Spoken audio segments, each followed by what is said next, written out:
Hey everybody, in this video I'm going to show you a real CRM build out for a client with make.com automations that I'm charging about 2,500 USD for. This is very much on the cheaper end of my builds, but I wanted to do this at this price point just to show you guys what an actual project at around that range might look like. I want to show you the thoughts that I'm having. I'm going to use some mind mapping software just to show you guys what the flow looks like. I'll even run through some project management things like how to confirm deliverables with a client before we proceed. And what I want this video to be is basically like the end all be all for what an actual make.com consultant workflow looks like. I'm going to try and do it from start to finish, depending on the amount of time that we have in the video. I may be able to get like 80 or 90% of the way there. And then my goal is that by the end, we will have something that I can send to the client and then say, are we good to go? So if that sounds like something you're interested in, if you are building your own make.com automation agency, or maybe you're freelance consulting, hopefully this is the video for you. Stay tuned and let's get into it.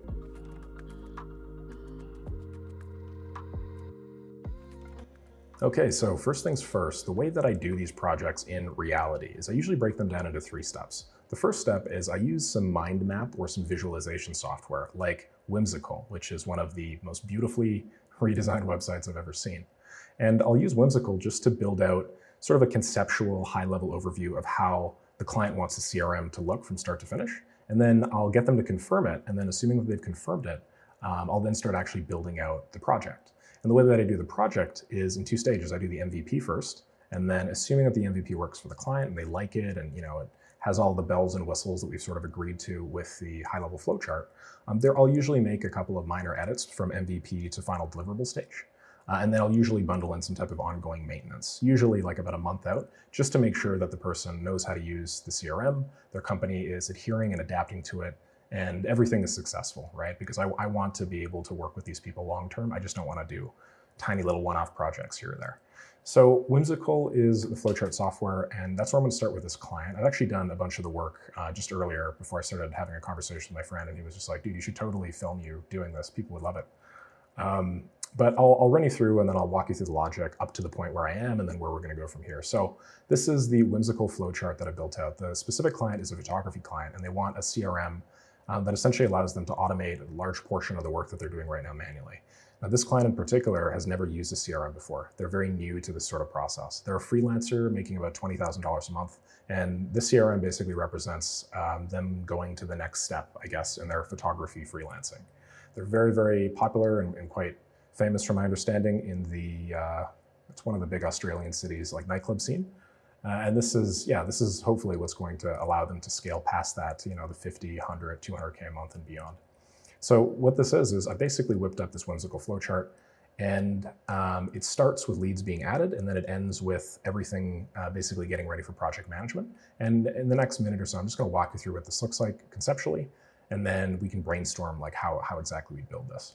So there are 2 components to this. One is these little white boxes with text inside. That's just like the action or the trigger. And then there's a bunch of markup that I've done here in blue just to explain to the client how this is all going to work. So first, we need a way to get the lead into the system. And so there are 3 different ways that I've written here. The first is a lead is added manually via Typeform. The second is a lead adds themselves via Typeform. This is preferred because it doesn't obviously require any of our time and effort. So, maybe the photographer or the company or the salesperson would send a type form to the client and get them to fill it out on their own. And the last is sort of like a stub that I'm building out because the client has mentioned that they've had this before. And I just want to add a little bit of additional value. So I'm just going to build out a stub for a flow that automatically parses any Facebook ad lead email. And then all of these 3 are going into the same place. They're going into ClickUp. And what we're doing first is we're obviously just checking to see if the lead exists in ClickUp. That's sort of the most important part, right? We don't want to make duplicate records. So assuming that it doesn't exist, then the next step is we will create a lead record in the CRM with the status of meeting booked. Now, the reason why it's meeting booked is because the form that we're using, we're doing this in Typeform, is going to have a Calendly widget that the lead is going to have to accept and then specifically book a time in order to move forward with the process. This is because this photographer is in very high demand, obviously, and I want to provide them a way to filter out people that aren't super interested. There are also workarounds to this, so I'm not just going to force everybody in there. I'm also going to allow, that's what this step is for. So I'm also going to allow the photographer or the salespeople that he eventually hires to add leads manually themselves. And you can imagine how they might do that by texting or getting Instagram DMs or maybe calling the client and then just filling out all that information manually. So there are a couple ways into the system, but yeah, ideally people would add themselves via Typeform and then they'd book in. And when that happens, they would be with a meeting booked status in the CRM.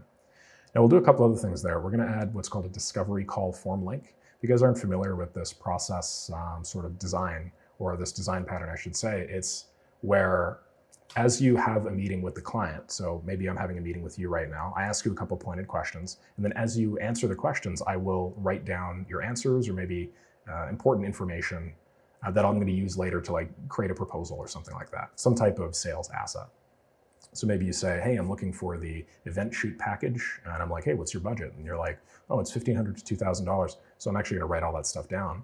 And then when the meeting ends, I'm just gonna press enter and then boom, you're now in my system with a bunch of additional information, potentially to enrich your record and then allow us to do sales automation later on. So a very common design pattern, and it's sort of like the first step to systematizing any type of sales flow.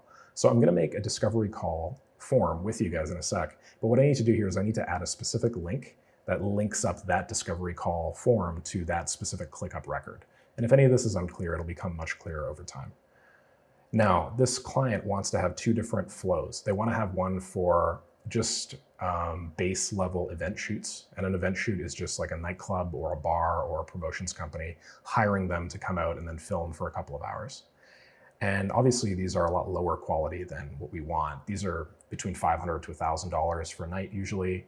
Probably takes like between 5 to 10 hours to get done. So the company isn't making more than $100 or $200 an hour. We would call this low value. But in order to increase their billables and increase their revenue, what he's trying a content strategy program where instead of just doing a one-off event shoot, he's offering to pitch nightclubs, bars, and these promotions companies with some type of regular content creation schedule where him and his team are going to come in, presumably to their location at certain times, and then produce this big content calendar on social media that makes them look super glamorous and maybe just hypes up the club, hypes up the nightlife, or the corporate event. I think he does some of those as well. So these leads are obviously a lot more impactful and they're a lot more expensive. And generally when you have two tiers like this, you want to structure the project management of different packages according to how much time and energy they take and how much money they're making you. So you want to make sure that the ROI on the time that you spend is high. And so why I'm bringing that up here is because the event shoots are going to be very simple. We're just going to have a kickoff phone call to confirm the details, and then we're going to send them a Stripe link with basically like a terms and conditions. We're going to update the status of the record to awaiting payment, and then we're just going to do follow-ups until paid or lost. If it's paid, the status is changed into closed won, and then we're going to create a new record in like a different project management space to actually start the project and manage it. So this is a very quick and easy process. You can imagine the kickoff phone call might take like 5 or 10 minutes. It's just like, hey man, what's going on? Okay, cool. I got all your details right over here. Sweet, that sounds good. Any additional questions for me? No, sweet. I'm gonna send you over a proposal with a Stripe link in a sec. Let me know when you got it, when you paid, and then we're good to go, right? Very simple process. The content strategy lead though, considering the leads are probably gonna be 5 times to 10 times as expensive, or as valuable, I should say, we're gonna put a lot more time and effort into them. So we're going to book a Google Meet call. So it's gonna be a video call. The salesperson or the consultant is going to come out there and then give them this grandiose meeting. And then they're going to fill out that discovery call form that I alluded to earlier, just to make sure that we have everything that we need to automate portions of the process later on. So then we will update the status to proposal sent. So instead of awaiting payment, it's proposal sent. And then we'll send the proposal and we'll also send an invoice. And I think we're going to do probably 50% deposit, 50% payment afterwards. We'll do daily follow-ups until paid or lost. Then the client signs, and then the status is changed to awaiting payment. When the invoice is paid, same thing. Everything's closed won, and then this is sort of like the end of the CRM part and the beginning of the project management part. So I'll cut it there. Anything in blue is just markup where I've provided some context. A lot of the time, if somebody hasn't used a CRM, a lot of these terms are unfamiliar to them and that sort of thing. So when I deliver one of these mind maps, I'll usually just write a big, well, I don't know if I want to call this big, but certainly a few hundred words just to give them some context. And to be clear, you don't just do this every time you get a client. You build out one CRM or project management flow, and then you use that as your template, and then you just iterate on that, and then apply that to different client niches. So it's not like I made all of this stuff up from scratch. I sort of had a general template, and then I took that template and then modified it specifically to this person's flow and the needs and values of that company. So that obviously saves you a bunch of time moving forward, right? And that's part of automating your own sales process. Okay, great. So now that I've given you guys a high-level overview, why don't we actually go out and we build the thing? Now, full disclaimer, I have already started building the thing. And so I usually like to start from scratch with you guys, just because, I don't know, it just seems so much more valuable and authentic. But what I'm going to do in this video is I'm just going to walk you through what every column in the CRM does and everything that I did to get to this point. And then we'll continue on with the build. So this is ClickUp. If you guys aren't familiar with it, it's an awesome project management and CRM tool. And the way that it works is essentially we have a bunch of different spaces, and spaces are broken down into folders and they're broken down into lists. And so if you wanted to create a new space, you click this button, add a bunch of information here, and then you'd have like a top level kind of container for the rest of the flow. Now I've called my top level container CRM. That's actually sort of silly of me. So I'm going to change it right now. And I'm just going to call this, I don't know, I'll just call this photography. Assuming that maybe this is like a service that they're offering. This list, I'm going to rename this, and this is going to be the CRM. And then I'm also just going to make a new list. I'm going to call this project management. Now lists are basically just databases, right? I think we're all quite familiar with the way that they work. Sort of like Google Sheets, as you can see. We got rows, we got columns, we got all that fun stuff. And here what I've done is I've added a bunch of information that is going to be relevant to the photographer and to the company that he's running. He's obviously going to need a bunch of information on where the event is taking place, right? What stage the event person is in, the date that the record was created, all that stuff. And so that's what I've done here. I've created a sample record here called Nick's Arrive. I've added a date created column so we can see when the record was made. I've also added a date updated column, and this is a pattern that I'd encourage a lot of you guys to get into, especially on the sales side of things, because response time is so important and it's good to see which leads are going stale. I then have a stage column, which is what's called a drop down. And the way that I've broken the stages up into are, there's intake, which is a catch-all just for any lead that's entered the system that is unprocessed. There's meeting requested, there's meeting booked, proposal sent, awaiting payment, and closed. And as I alluded to earlier in the big mind map, a lot of the time leads are just going to go directly to meeting booked. And then if they are an event shoot lead, then we're just going to go to awaiting payment after sending them an invoice. And then if they are like a bigger, higher quality content strategy lead, we're going to go from meeting booked to proposal sent to awaiting payment, and then awaiting payment to closed. I've added a type field here. So we see there's an event shoot type and then a content strategy type. I've added an assignee. The assignee is just going to be whoever is in charge of that event. You can imagine how building this infrastructure now will allow this client to scale and add, more contractors or more in-house employees over time without having to like radically change the system. So always be future thinking in that way. And then I've added two fields here. One's called start date. Now this is a built-in ClickUp field. Unfortunately, I can't change the name, but I think the name is representative here. And that's the date and time that the event is beginning. And then I have a due date field. And I wish that I could change this so that instead of due date, it said something different. It's possible there's a Click app that allows me to change the names of these fields. A Click app is like their own little plugin, but I'm just not going to use it for simplicity's sake. The due date is basically going to be the end time of the event. And then the start date is going to be the beginning time. Unfortunately, just due to a quirk with ClickUp, you can't add well, it's annoying to add date times to custom date fields. You can do dates, but you can't really do times that well. Again, I think there's a Click app that may assist with that, but I'd rather not bother, at least for now. Then there's an address column. And so I just chose a random, I think this is Typeform's address actually. So I just pasted that in there. And then there are columns for first name, last name, email, and then phone number. And this is all the information that the client wants to add here, so that obviously they know who they're talking to. They have all the information they need to do that quick call or that quick email. And yeah.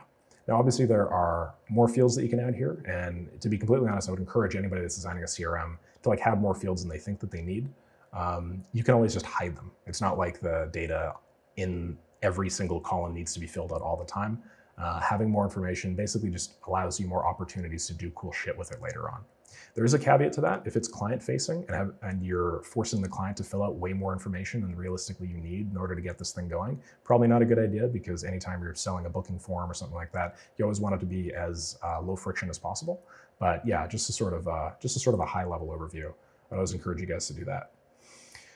Okay, now, oh, obviously we can also add like a revenue field or whatever here too, but I'm just leaving that out for now. The last thing is I grouped this by stage. So I went down here to custom field stage, because I want us to be able to quickly see who is in the intake, who's in the meeting requested, who's in the meeting booked, all that sort of thing, all that sort of stuff. And the way that works in ClickUp is you'll see there's just like a lot more visual separation if we do it that way. So now we see who's in intake, now we see who's in meeting requested. Yeah, it's just a much faster and easier way to keep things organized. Anyway, I'm going to delete these records and then I'm going to move on. So now that I have all of that, we actually have to go and design the systems for that, right? So I'm going to go back to the scenario builder and show you guys how I approach this, basically from the ground up. Sorry if my voice is a little bit off today. I'm still getting over a cold.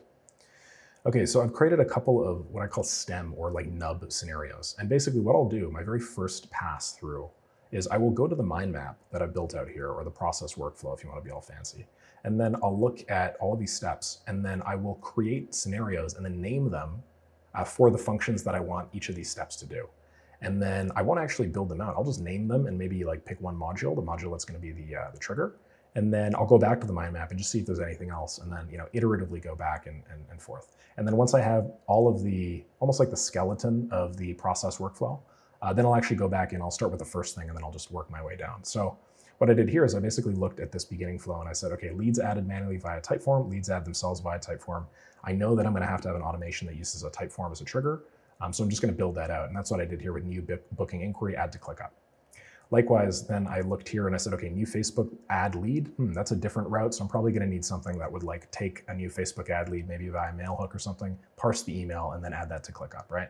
And so that's what I did over here. So we have the first and then we have the second. Then I'm sort of looking through here, okay, create lead record with meeting booked, add discovery call form link. We can probably do all of this with the first scenario that adds it to ClickUp. Calendly sends meeting invite since they're filling out a Calendly form in the form. Since they're filling out a calendar in the form, we're not going to need to do that ourselves. And then we need some type of discovery form. So, and then we need to see when the discovery form is filled out. So that's one thing that I can add right now that I haven't added here. I'm not actually going to need this, so let's just delete this. Create a new scenario, and then let's call this new discovery call form filled, and let's just say update lead in ClickUp. And then what am I going to use for this? I'm probably going to use Typeform. So let's go to Typeform, click that in, and then I'm just going to watch responses. I do have to choose a hook and add a form, so I'm going to go into the workspace here, create a new form, start from scratch. I'm just going to call this a discovery call form. Okay, and then I'm going to remove images because I think they're ugly, and then I'll go down to design and just add my own design that I find much sexier than the default ones. Awesome, so we should now have one called discovery call form. Good, so I'm going to go back to Typeform, and now I'm going to add that as a hook. So I'll say new discovery call form submission example. Now keep in mind, I'm doing this on my own make.com account simply because the client has yet to give me or sign up to a make.com account on their own. And so what I am actually going to have to do is copy all these over to his account, which kind of sucks. You want to avoid that wherever possible because it adds like another 20 minutes or so. And then you also have to like re-authenticate all the accounts. So that's what I'm doing here. That's why if you guys are paying close attention, we're sort of logged into my account, the same one that I do normally. What I'm doing next is I'm adding a two-step Typeform design pattern that I always add, which is basically where I will watch the response as it comes in. I will then use that as the trigger to my flow, but then I'll actually have another step that lists all of the responses afterwards. And the reason why is because I want to be able to reference only this module's variables so that I can test really easily by doing this. Unlink, list responses, and then run once. So that's that. I'm just going to save this for now, and then we'll go back to the top level here just to see if there's anything else that we need to skeleton out before we actually go through and build the rest of these systems. So let's go back to the mind map. Client signed, status changed, awaiting payments, invoice paid, status changed, closed one. So we need a scenario that takes a record in closed one, that basically watches for a record that has been changed to closed one and then does something with it. So, man, I have so many tabs open, hold on. Let me just simplify this so that I don't have to alt-tab so fast that it hurts your guys' eyes. So what I want to do is when a client is won from the CRM and the stage goes to closed, I want to automatically move this record to the project management list. And then I basically want to begin a bunch of onboarding tasks. So if you think about it logically, what do we have to do here? Well, we have to make a bunch of onboarding tasks. We have to like basically make the project management space. So I'm just going to do like, hold on a sec, actually. I think I'm missing a column. Yeah, I am. I'm missing a company name. So we're going to add a company name here. And I should have done that because while having the name of the lead is important, having the company name is just as important if we're going to want to like do proposals and that sort of thing later. Anyway, I'm going to go back here. This is probably going to be the company name now. And then I still want an assignee. I don't need a due date column, I think, yet for project management. I don't need a priority column either. What I'm going to need is I'm going to need all the columns that we had previously. So I'm going to want the first name, type, the phone, the email, the company. I don't know if we're going to need this. Yeah, okay, screw it. Let's keep it anyway. Again, more stages are better. I'm not going to take the stage because the stage is specific to sales. This is instead going to be something different.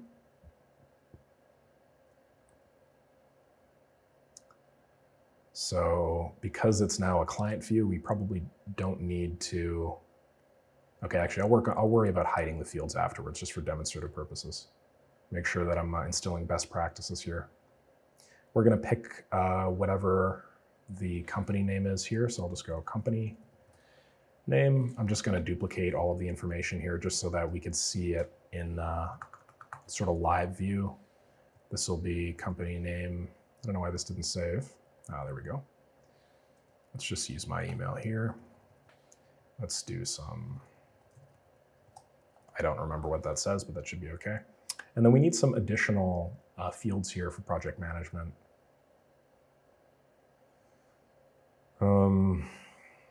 Why don't we say, have a drop down. We'll call this progress. And then we'll say, just trying to think about the best way to frame this. Let's do event booked. Yeah, that should be okay. You can call this whatever you want. I just called this progress because I didn't want to reuse stage. Maybe I'll add something else here actually. Let's add another one called canceled, because I imagine that's going to happen every once in a while. And then let's, actually, I got it. Let's do,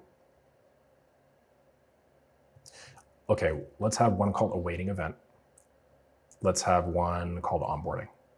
And basically the flow is going to be like when a new, this is really annoying.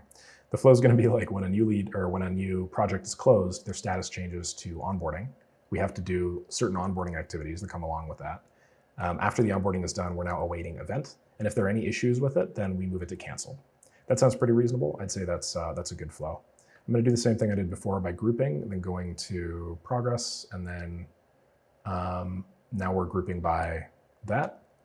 I do like adding colors and that sort of thing here. I'm just not doing it because I don't know, the black is like the void in my soul today. I'm just pretty tired, honestly. But yeah, okay, cool. So now we have everything that we need to actually do that next step where we will, when a client is won,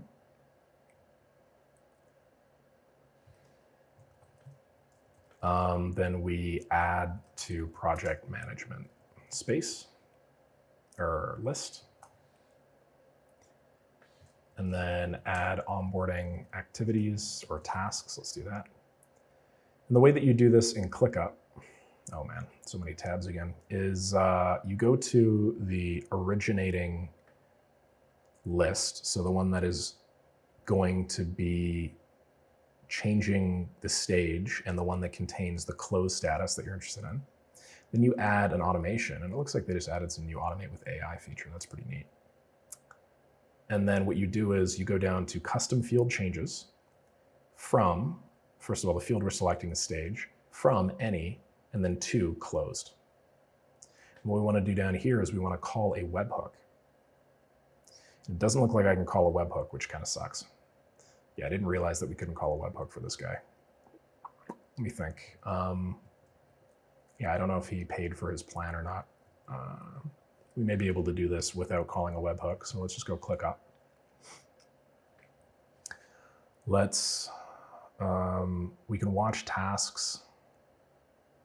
We can watch lists, folders. Yeah, it's probably somewhere in watch tasks, although I think because it's a custom field, it's probably not going to want us to, or allow us to do this easily.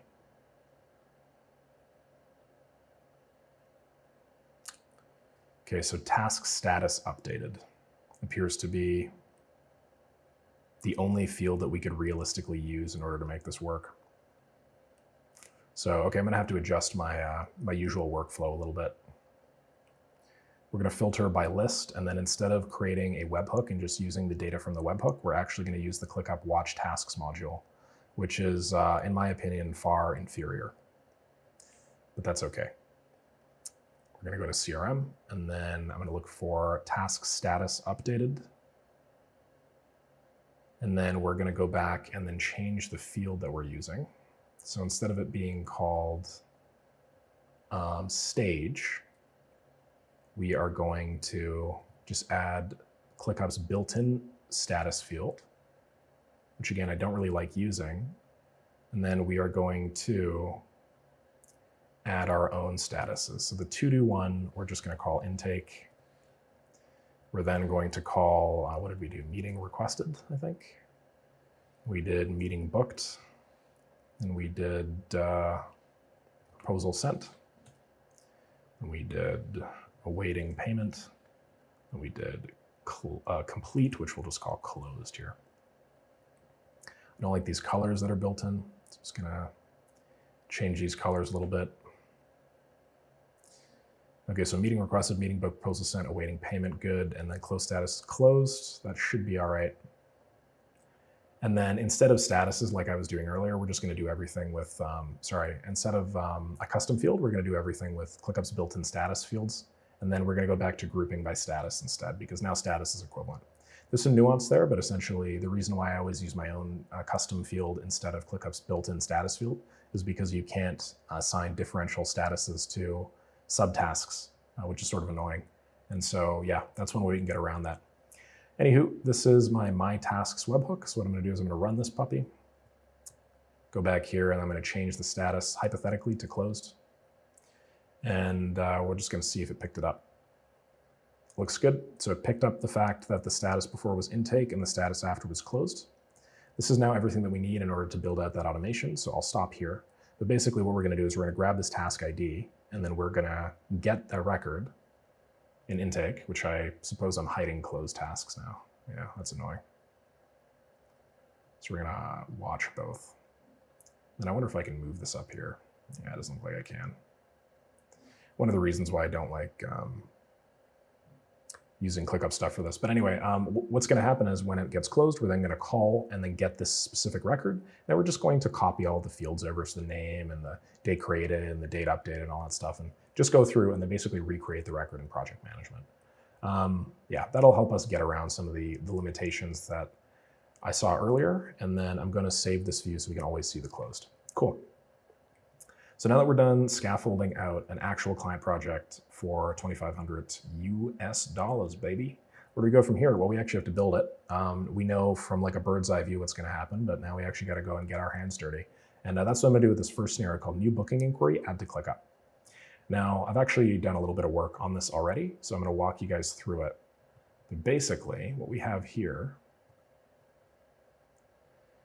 is we have, if I auto align this, a type form setup called a booking inquiry over here. And let me show you what this looks like.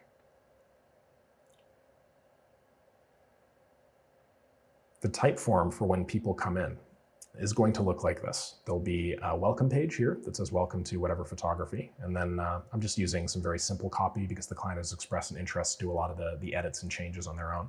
So they're probably gonna change the logo, they're gonna change everything, and that's fine. When you click start, then it asks you what service you'd like to book. Then it asks you where the shoot will take place. Then it asks you how can we reach you? So it'll get a bunch of contact info basically. It'll then ask you how long is the event in hours.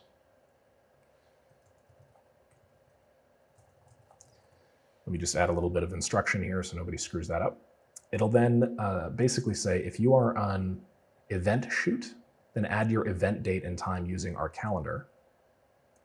Unfortunately, there's no way to get around the Calendly does not allow you to set like calendar events without a time, obviously. So you have to use like a built-in one, and you can't like get the client to set that, at least not that I'm aware of. So I basically set up a bunch of 1 hour slots as placeholders.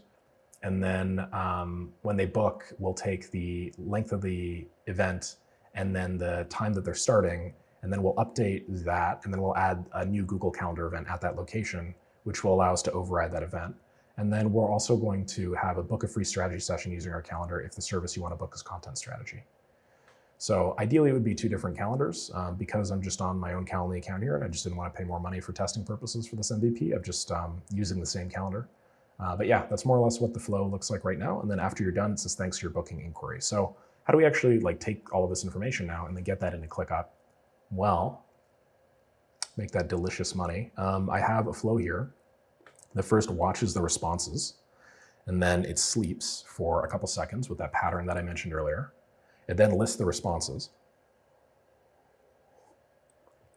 And then what I'll do now is I'll actually just run this for you so you guys can see what this looks like.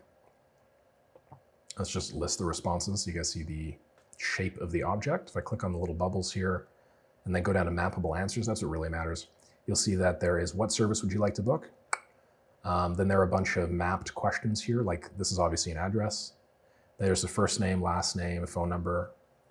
There's then an email address. There's a company name. This is obviously the number of hours that you want to book, just a number.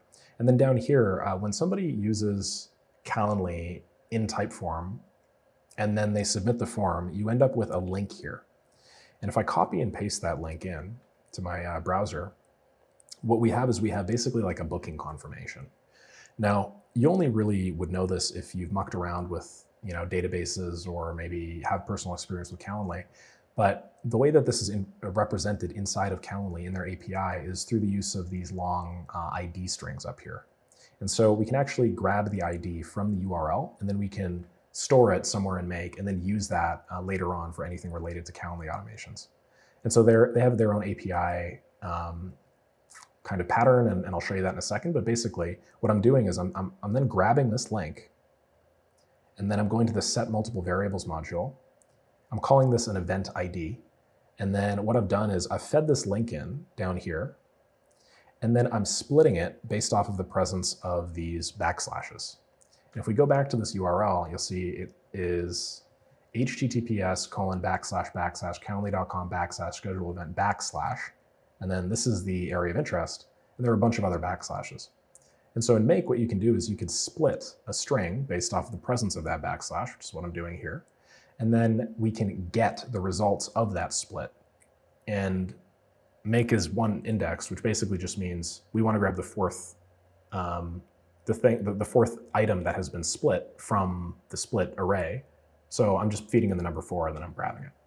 And so we can actually test this. If I run this module and just feed in this URL and then paste it in here, should be functionally equivalent, we'll see that what we get at the end of that run is we get an event ID that is equal to 7B08. And then we go back up here at 7B08. So that's the ID that we want. And then what we can do is we can actually use this ID and we can feed it back into a Calendly module. So you can just go into Calendly and then do get an event, and then use that event ID to query their API using a format that they have here. And the format that they have specifically is you got to feed in the URL https://api.calendly.com/schedule_events/ and then you got to feed in the event ID. And so basically what I've done is I've just transformed data from one, I guess, format in Calendly to another, and I'm using it to call their API. Okay, you'll see in between these two I have a router field. Why do I have a router? Well, because I want to delineate between the two event types. There's an event shoot, and then there's also going to be, let's see, which one is it? Service is equal to event shoot right here, so I'll say event shoot. And there's also going to be another one, which is, what the hell was the other one? Content strategy. There we go. So I'll go content strategy here. I'll say content strategy. And so this is one of the first times, if you guys have been watching all of my Make videos, that I've ever used a router, just because routers are generally a lot less maintainable and they're just really annoying.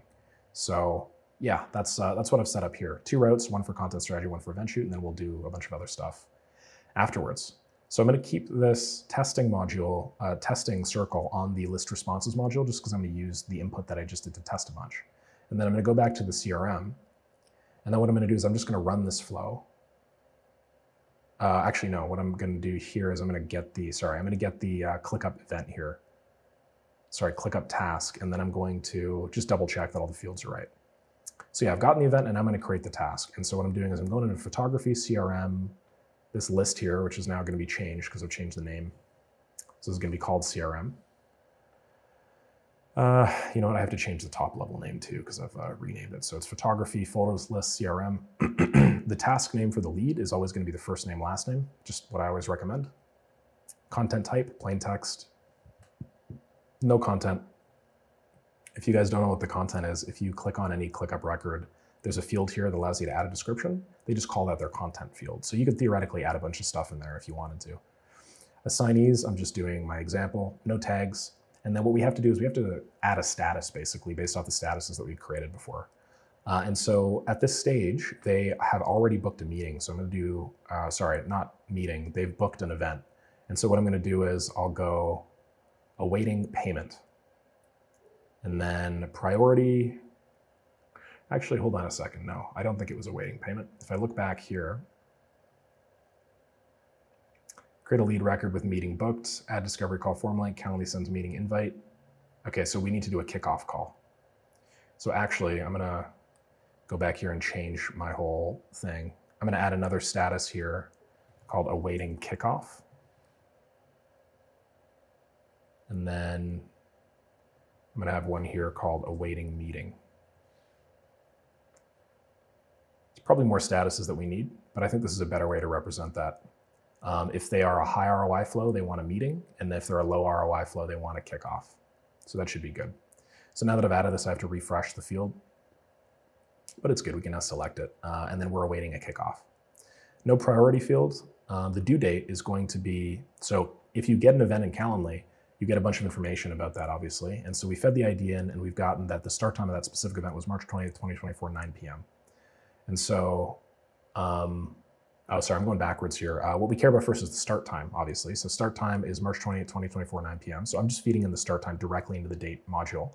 Now I know I can do that because if I mouse over, if you look at the two square brackets or angled brackets there, it says date. And in make.com, this is like just something that a lot of people don't realize because they don't really do a good job of explaining it. But anything inside of those two angled brackets is the type of the data. And so this variable is of type date. And so we don't actually need to massage it or change the type or whatever. We can just feed the data in directly and it'll just automatically parse it for us. Now, since I'm using the start date as the beginning of the day, beginning of the event, and then the due date is going to be the end of the event, what I need to do is I need to grab the start date again, and then I need to add a certain number of hours, however many hours I ask the client, we're asking the prospect. So that plus the start time, or the start time plus the number of hours is going to be equal to the end, obviously. We can't just use the end time variable from Calendly because Calendly, we're just using the default sort of 1 hour event slot time. And so that would always just be 1 hour ahead. And the way that you do that in Make is you go add hours, you feed in a date object, which is what we did here, and then you feed in however many hours you want to add to that. So let's say it's 3, that would be functionally equivalent. But in my case, I'm feeding in add hours, and then I'm grabbing the number of hours that I want to feed in, which is this variable right over here, D373. And then that's how we're going to get the start and the end time. You do have to fill out a couple of fields here called due date time and start date time. Otherwise, ClickUp does not allow you to natively just add times in, and it'll just default to, I think, like 12 a.m. on the day, which is sort of annoying. Anywho, as we go further down, I'm then mapping through the first name. So I'm grabbing the first name, which is Nick, sticking that in here. The type, which I'll get into in a second. The phone, which is obviously the phone field. The email field, same sort of deal. Company, which I didn't put in before, which I'm going to put in now. And then address. And the address is basically, let me just delete all this and do it all again. The address is just all of these. And it's unfortunate, but you sort of have to map them. So I'm putting in the first, space second, space third, space fourth, space fifth. And this is just going to be the total address. Then I have a last name, which I'm mapping from this variable here. And then we also have a stage, but the stage doesn't matter anymore because I've decided that I'm not going to use it. So I'm just going to leave that as empty. Okay, so this should be everything that we need in order to actually create a record. So let's actually go ahead and do it. And what we should be seeing is we should see a new record in the awaiting kickoff. I'm just going to move this to close, get this out of our faces. I'm going to run this puppy. We see that it's taken the bottom route here because it is technically an event shoot and we filtered for that. The Calendly bundle, it got the right event, which is nice. And then it's created a ClickUp task with the status awaiting kickoff. You go back to the CRM, you'll see that that looks good. We're going to remove this stage because we don't need it. Just going to remove this from the list entirely. It got the type, got the company name, assignee, start date, end date, address, first name, last name, email, and then phone. Awesome. I didn't talk about the type just because I've talked about this at length in previous videos, but basically, I'm just going to do this for anybody that's new. In ClickUp, if you look at the type, and okay, so in ClickUp, we've added a drop-down with 2 items. There's event shoot and then there's content strategy. And so if I click event shoot here, then that means that every time this module runs, it's going to create a new record and the type is going to be event shoot. Likewise, if I do content strategy. So ideally, we would have a way to map this. And map in make parlance essentially just means have this change dynamically based on some input. Now the issue is you can't just map this and then write the word event shoot inside. Make.com will not understand this, and ClickUp won't understand this either. Instead, what Make and ClickUp do together is they assign an ID to every new drop-down field. And so if I click map again, you'll see that there's this very long ID with 7070895F, 1605, blah, blah, blah. In ClickUp's backend, that now represents the term event shoot. And so if you want to map this dynamically, we need to find a way to get this as an output every time we have event shoot as an input. Now, luckily, Make allows for a very native way to do that using what's called the switch module. And so what we need to do is we need to, and the quick little hack you can do for this is select whatever drop-down item you want, go to map, it'll then show you whatever the mapped actual ID is. Then use a switch module. And then for the input to this module, and feel free to look through the documentation, I highly recommend it because I use switches all the time. But as the input to the module, what we're going to do is we're going to feed in the variable coming from the type form called what service would you like to book. And then we're basically just having a bunch of input-output pairs. So if the service is event shoot, then we want to output this. If the service instead is content strategy, then we want to output another variable. And in order to get that variable, I'm just going to copy all of this, delete it, go to map, select content strategy, get this, and then I'm going to paste what I had earlier in order to select everything. So, okay, this should work now. So I'm going to get out of here. I'll run this again. Okay, good. That works. And so we've essentially confirmed now that our flow to get somebody into the system, at least through the type form, is now functional. And if it is a low value lead, then we are basically just immediately calling these people and then working our way through before sending an invoice or something like that. You can keep as many of these fields present as you want. I'm going to keep them all present. One thing that I don't like is how we're currently grouping this. So I'm going to click this and see if we can go the other way. Yeah, okay, there you go. So if you click on this little up or down, it groups in either ascending or descending order. So I'm going to group in descending order because obviously when people come in, I want them to be at the top and then I want them to work their way down. Okay, so that's that first scenario, or the first route of the scenario, good. Now I want to do the same thing, but I want to do it for a content strategy lead. So we've gotten the event, so that's good. And then what we want to do is we want to create a task, same as we did before. And actually, what am I doing?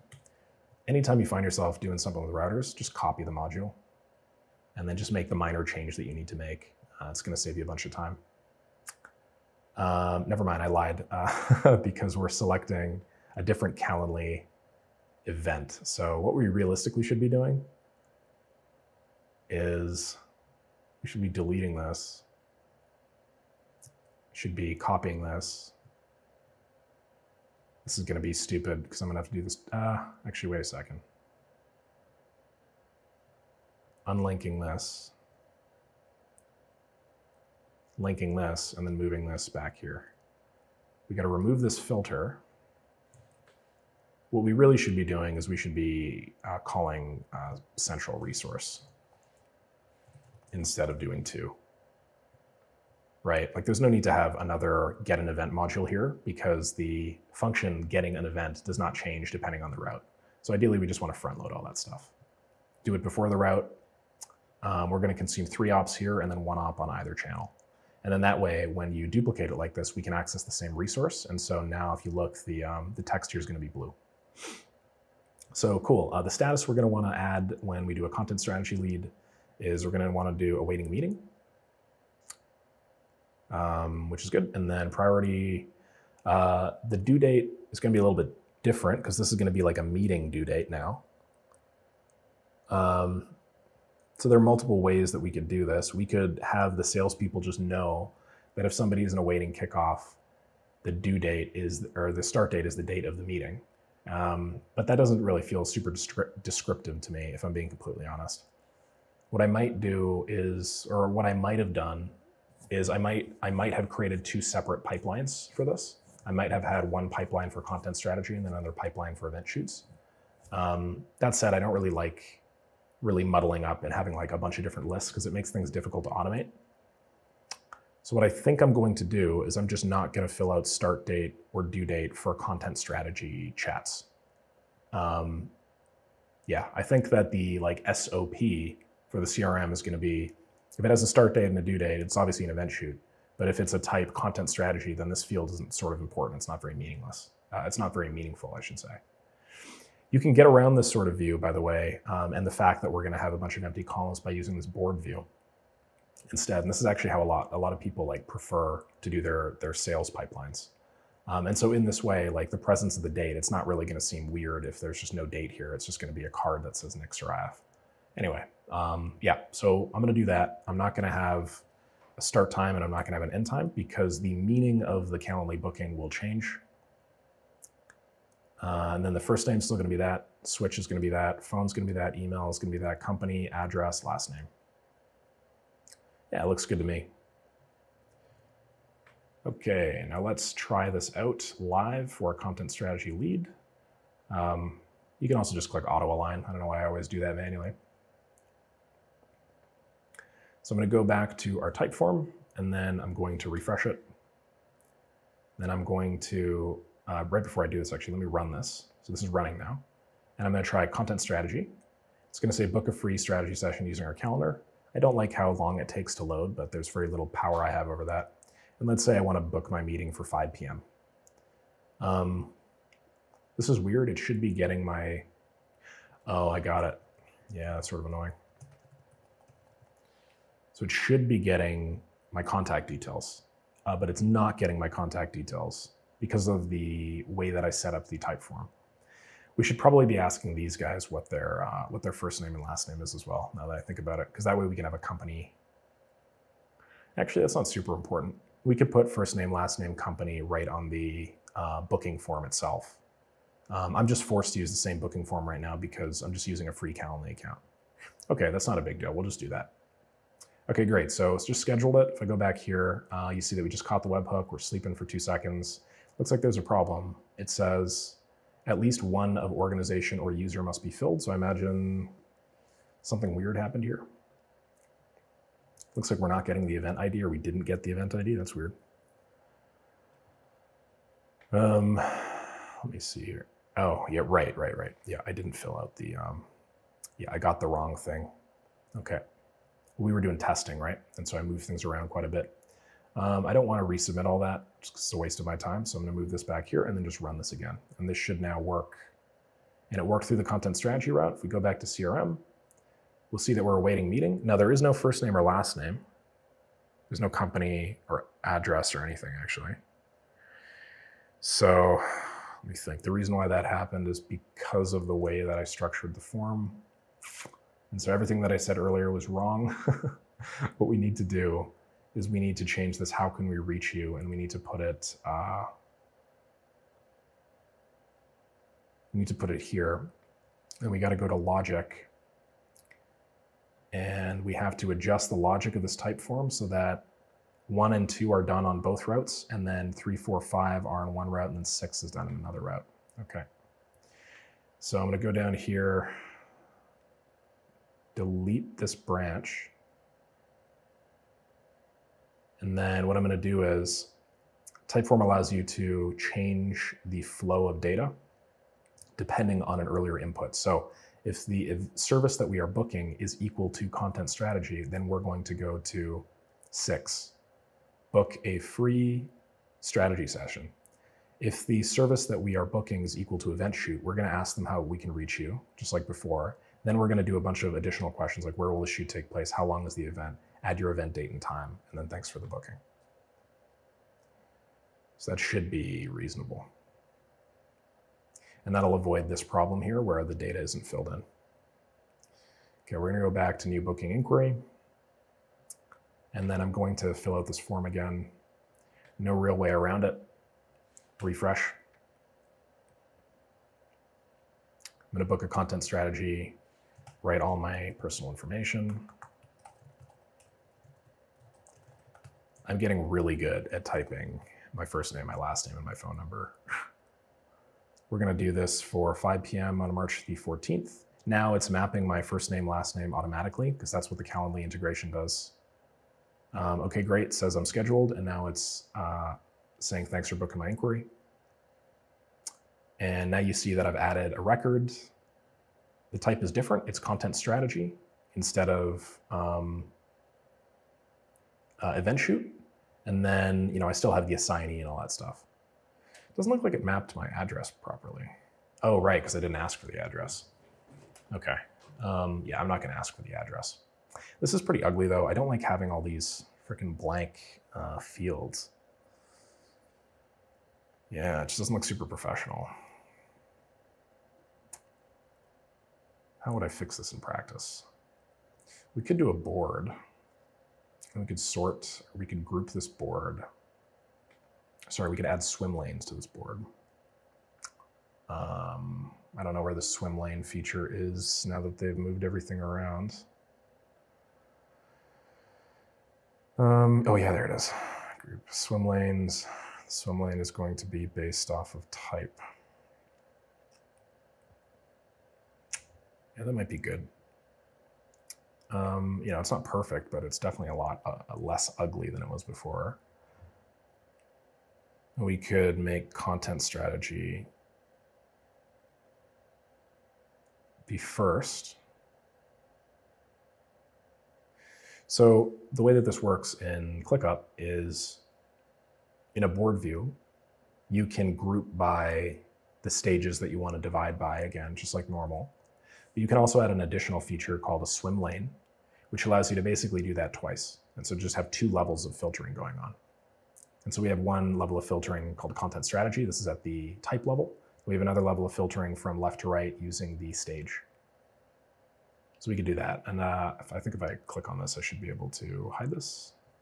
No, I don't know if maybe I can't hide this. That's sort of ugly. Maybe we could filter so that type is event shoot, or type is content strategy. Save the view. Yeah, no, we still have that ugly empty. I don't like that. Just from a professionalism standpoint, that doesn't really speak to me. I think if I were a client and then I saw this and then, I just gave you instructions to not pay attention to it or whatever, I just think that this is annoying. So I don't know if this is going to work. I may need to go back to the drawing board, just redesign the CRM, and then have one for content strategy and then another one for event shoots. Yeah, that would avoid this ugly problem here. I don't see any way around that, so I'm just going to, let me just see if there's maybe another view that I can organize this information by. Obviously we can use the calendar view. Oh, they got a mind map feature, that's neat. Timeline is not going to make sense here. Yeah, I think from a professionalism perspective, I'm just going to have to redesign this. Annoying, but whatever. I'm going to experimentally try and keep this in the video. And yeah, I'm going to try not to cut it out, just so you guys can see the weirdos that are watching this that actually want to see stuff like this. Just so you can see what the decision forking process is like. See, if I was a little bit smarter and if I thought about this a little bit more ahead of time, I would have realized that I'm asking for different information and I'm putting different information per funnel, and then I'm trying to use the same set of columns to store that different information, in which case a bunch of columns would just be empty, which is obviously not what I want to do. I guess now that I think about it, we could ask for their address in both, but then we'd be missing the start date and the due date. Yeah, no, I don't think that makes sense. I think from a sales perspective, you only get the information that's necessary to you to minimize friction. So I'm going to call this event shoots. And then I'm going to just duplicate this. I'm going to call this, I'm going to copy everything. And I'm going to call this content strategy. And let's just call them leads, actually. So event shoot leads and then content strategy leads. Okay, great. So we'll have two separate funnels. We're also going to have two separate status fields. This will make our pipeline simpler. Intake, we're going to have awaiting kickoff. We're not going to have proposal sent. We'll just have awaiting payment saved. Your statuses in your list one will be affected. How should we handle awaiting meeting? Oh, right. It's because we actually have a few records in here. We should just change awaiting meeting to awaiting kickoff for now. That's fine. And then for content strategy leads, we're going to have a different pipeline. We're going to have intake. I think I should keep meeting requested. We're going to do a proposal sent, and then actually, you know what? That's irrelevant. We'll just do intake, awaiting meeting, proposal sent, awaiting payment, and then good. So now we have two pipelines, which look good. Event shoots is going to have all of these columns and all this information. And then content strategy leads is not going to need this. We may use this information eventually, but we're definitely not going to need to see it. And that way we can hide the start date and the end date as well. So these leads now have the date created, date updated, status, type. We don't need the type field at all. So we can just remove this completely from the list. And not just the list, but the other column as well. Yeah, there you go. And then what else? Signing we still need, first name we still need, last name, email, and phone. Yeah, I think that's reasonable. So our flow is now going to be status, is going to be intake, if we add them in manually. Otherwise, it's going to be awaiting meeting directly for content strategy, proposal sent, and then awaiting payment, good. And then for event shoots, it's going to be intake, awaiting kickoff, awaiting payment. It's good that this is much simpler because I think that represents the relatively simpler nature of this. So yeah, that's good. I'm going to remove this and I'm going to go back and then update the rest of my my stages here, or my systems. I'm glad that this happened relatively early on in the flow, because if this has happened way later, like after I designed everything, there tends to be sort of like a waterfall or trickle down effect with these sorts of things, where if you screw up initially and then you don't realize the screw up, or maybe you want to change something, and then you try and change something early on in the process, when you're very late in the process, you then have to change literally everything from start to finish, which just blows. Anyway, I'm going to go back to the scenario, and then I'm going to go to content strategy. The status is going to be awaiting meeting, good. We're not going to have any due dates, start dates. First name, yes. Phone, yes. Email, phone, company, good. We're going to delete all those addresses because they're not relevant to us anymore. Should be good, I think. And then the event shoot, the type. Let me see if the type field was still there. I don't remember. No, type field was gone. We deleted it, good. Then event shoot. We're going to go down here, and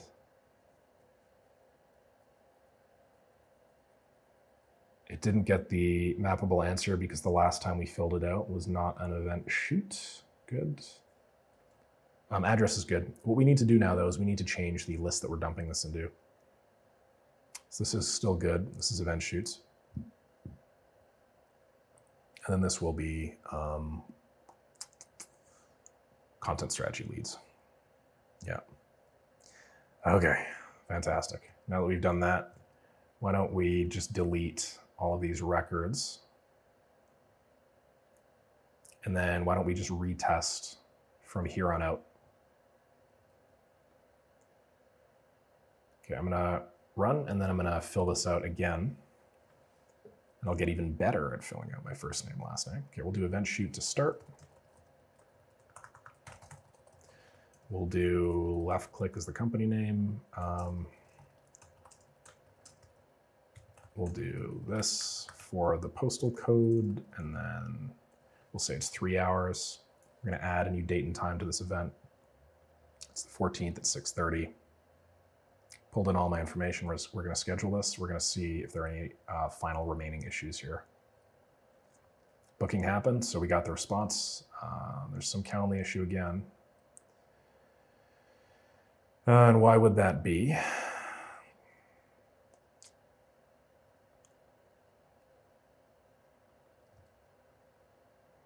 says we can't, what did event ID do? Yeah, event ID was empty. Why was event ID empty? We're calling module 4 with the mappable answers. It shouldn't be empty. Let me just see if it's on the input side or if it's something to do with the variable.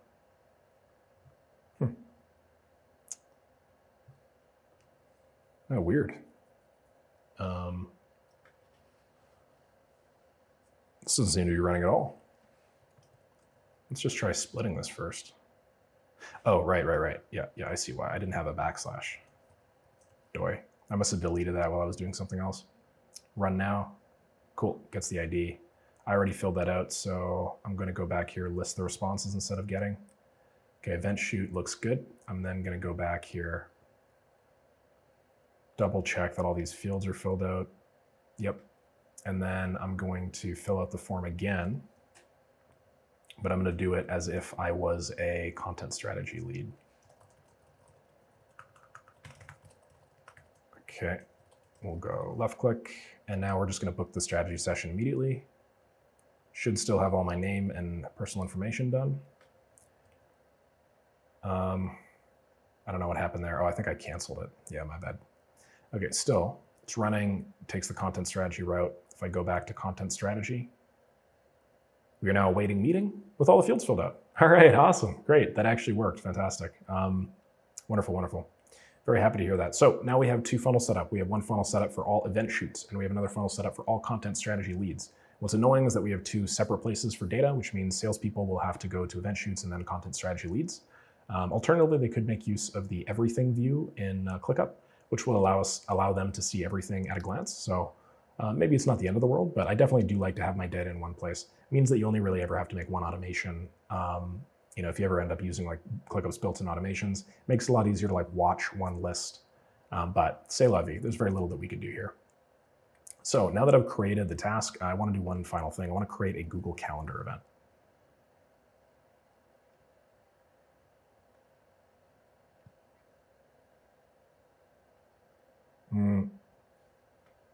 And I can do this before I go into ClickUp,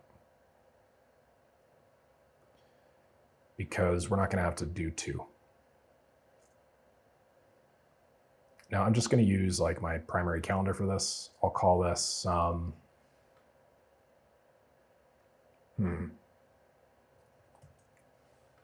if the event type is equal to event shoot, then I'm going to write event, and if it's equal to content strategy, actually no, I don't think we need to do this for the booking. Yeah, no, we don't. I take that back. Here's what we need to do. What I want to do is, okay, sometimes we're going to book these calendar events for event shoots, right? And in those cases, we need to create a new event, and then we need to block out a 3 hour or 4 hour, however many hours that ends up being. So I'm going to say event booking for, and then I'm going to do first name, last name, and then I'll also just add, no, I'm just gonna do first name, last name actually. It's not an all day event. The start date is taking, if you mouse over the variable name, it's taking in as type date. And so we can actually just copy and paste what we did here in the previous ClickUp module, because it's just a date type. And then what I'm going to do is I'll go here, I'll do start, end date is this, and then the start date will just be the start time variable from Calendly. We don't need to do duration if we do the end date, although I guess we could also just enter the duration as the number of hours plus the word hours. Let's try both. We'll give both a try. Okay, now what I want to do here is I want to only grab that last response that I did for testing. Sorry, the event shoot response that I did for testing. So I don't actually know how to use this query. I'm just going to see if I could just filter directly from this to only grab the one that has the query that I'm interested in. Yeah, it looks like I can do that. So I basically am now filtering just as a test only for responses that include the word event shoot somewhere inside of them. So that'll allow me to test and then go down this event shoot route and then create a Google Calendar event. I'm doing that because I want to test to see whether the start date and the end date logic is correct. And then it looks like I set it up weirdly because it says 5:30. I don't remember if I selected 5:30. Let me go back to this Calendly event. Okay, yeah, it looks like it was good. Start time is 5:30. And then I believe I had a 3 hour duration if I go back here. That's right. So the end time should then be 8:30, 5:30 to 8:30. Wonderful. Awesome. So if you think about it logically, this now does everything that we wanted the first, I don't know, maybe third of this flow to do. And it covers all of the typeform stuff. So basically everything, oh, I did miss one thing, the discovery call form link. That's unfortunate. But I'll add that in a sec. But I've done basically everything except for the discovery call form all the way up to here. And so we're actually done, I want to say, probably about half of the system, maybe even more than half the system. I don't really recall when I began recording this, but I think it's probably been about an hour so far. There's still going to be some testing. And so if you think about it, the first half's an hour, second half's an hour, testing the MVP is another hour. Let's say that's 3 hours. And then we're going to spend maybe another hour or another 2 hours later on, split between connecting the system and then also doing any small little iterative upgrades, assuming that we've scoped this project well. That plus the time that it took to do the process flow map, probably taking between 7 to 8 hours of my time realistically in order to build out the system, which is pretty good. If you consider it from an hourly perspective, it's still like $300 an hour or so. Granted, if you are in consulting and you are acquiring your own customers yourself, as I am, a lot of the time that can, I just ran that again inadvertently, but a lot of the time you do also have to count your sales hours, and your sales hours are usually at least half of whatever your project management or development hours are. So maybe that's like $100 to $150 an hour. Certainly not what I would consider like a super ideal rate for me, but I think that a lot of people out there that are in the early stages of their career would find that extremely valuable, and that would be more than willing to do really good work for that money, at least to get a leg up initially. But anywho, let me just check to make sure my camera's still recording. All right, let's keep going and let's push through and do the rest of this. So I'm going to check the status to see if it's awaiting payment. If it's still, we'll send the follow-up email. I'm going to do the follow-ups after. Client 1, add onboard task. Okay, I'll do that after. I'm going to do the discovery call next, just because it's next logically in the sequence of scenarios. So new discovery call form field, update lead, and click up. What will we need to do in order to actually go ahead and do this? Well, we need to go back to our discovery call form. We need to add the questions that we're interested in that sort of thing. And then we need to connect that. So I'm going to go back to my workspace and then head over to the discovery call form that I just mocked up earlier. And the way I want this discovery call form to work, if you think about it, it's internal facing, so it doesn't really have to be super pretty. It just needs to be something that the salesperson can use to basically, one, log some data. And so I want them to start getting in the habit of logging every call. How did the call go? Was it good? You're going to send a proposal? Was it bad? You're not going to send a proposal. Or were they not a fit? Did they flake on the meeting, right? Simple questions like that. And then I also want to just provide them the ability to, in the future, build out like a proposal generator system. So I might have them fill out a couple of questions here. I don't know. But okay, let's do this. Your question here, recall information with at. Let's assume that there will be, no, let's not do that. We're assuming that there's only going to be one salesperson to start. And so we don't need to ask for salesperson information. Let's just ask, what was the outcome of the call? We'll say positive. Maybe we should, yeah, let's just do positive, and then we'll just say no fit, or we'll do no show. No fit would be in situations where they explicitly show up and then for whatever reason it's not a fit. No show is in situations in which you're there waiting on the meeting and then nobody shows up. And then positive is obviously they like it, they want to see more. So we'll use positive as sort of the catch-all, and then if the status of the lead is positive, sales will send a proposal and an invoice and the status will change to proposal sent. If it's no fit or no show, then we'll just log that. And the reason why we want to start logging that as early as possible is basically because it'll be easy to see patterns between no fit clients and no show clients, especially if you're doing something like Facebook ads, for instance. There'll be certain sorts of campaigns with UTM parameters that are more likely to give you no fits or no shows. And so what you can do is you can like reverse engineer that and then not run the Facebook ad campaigns that lead to no shows or higher percentage of no shows.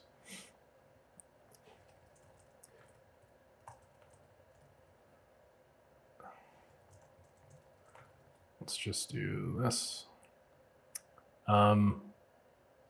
Yeah, that should be it. I'm going to use the email address of the prospect here, and I'm going to use that to connect the, No, I lied. I'm going to use the ID. Okay, so the way that you do that in Typeform is Typeform allows you to add a bunch of, this is the only question I'm going to add. I'm just going to make this really simple. Typeform allows you to add a bunch of your own personal hidden variables into a flow. And then depending on whether or not there is a hidden variable, you can do things with it. And in this way, I'm going to add the hidden variable that corresponds to the ClickUp ID so that anytime that this Typeform gets filled out, it'll automatically go back, find the ClickUp record that's associated with this, and then go back and then update that record. So I'm going to do personalize with data. I'll have a hidden field, which I'm going to call ClickUp ID. I'm going to save this. So now we're feeding in a hidden field called ClickUp ID. So our Typeform will look like this. It'll be like, question mark ClickUp underscore ID equals whatever the ClickUp ID is. And then I'm going to add another question just in case. And that's going to be, what's the ClickUp ID?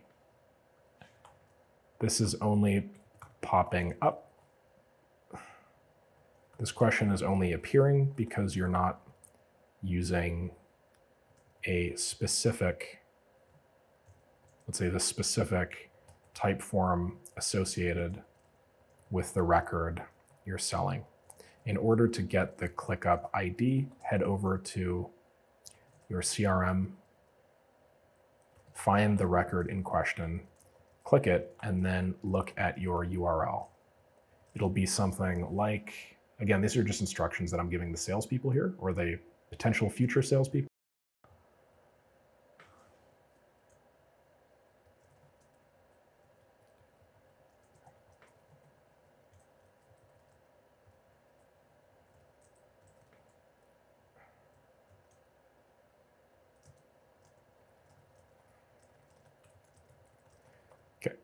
This should be enough instruction to eliminate 99% of problems. We're going to go to logic. And the only situation in which this would pop up, let's actually change the placement of the questions. Let's have this question appear first. Actually, I don't know if we can do that. Let's see.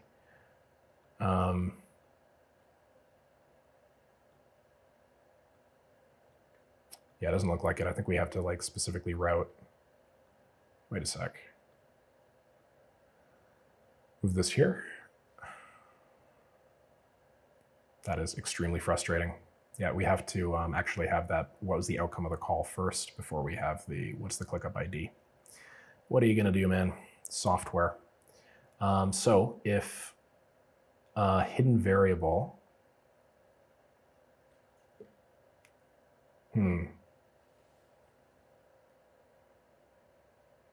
this is interesting. How do we not get the ClickUp ID?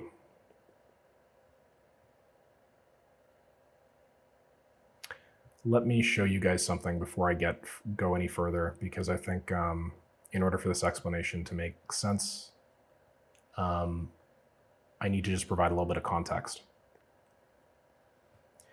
The way that this works in sales organizations is, and the best way that I found to make it work, is us to take this link and then put it somewhere in the CRM.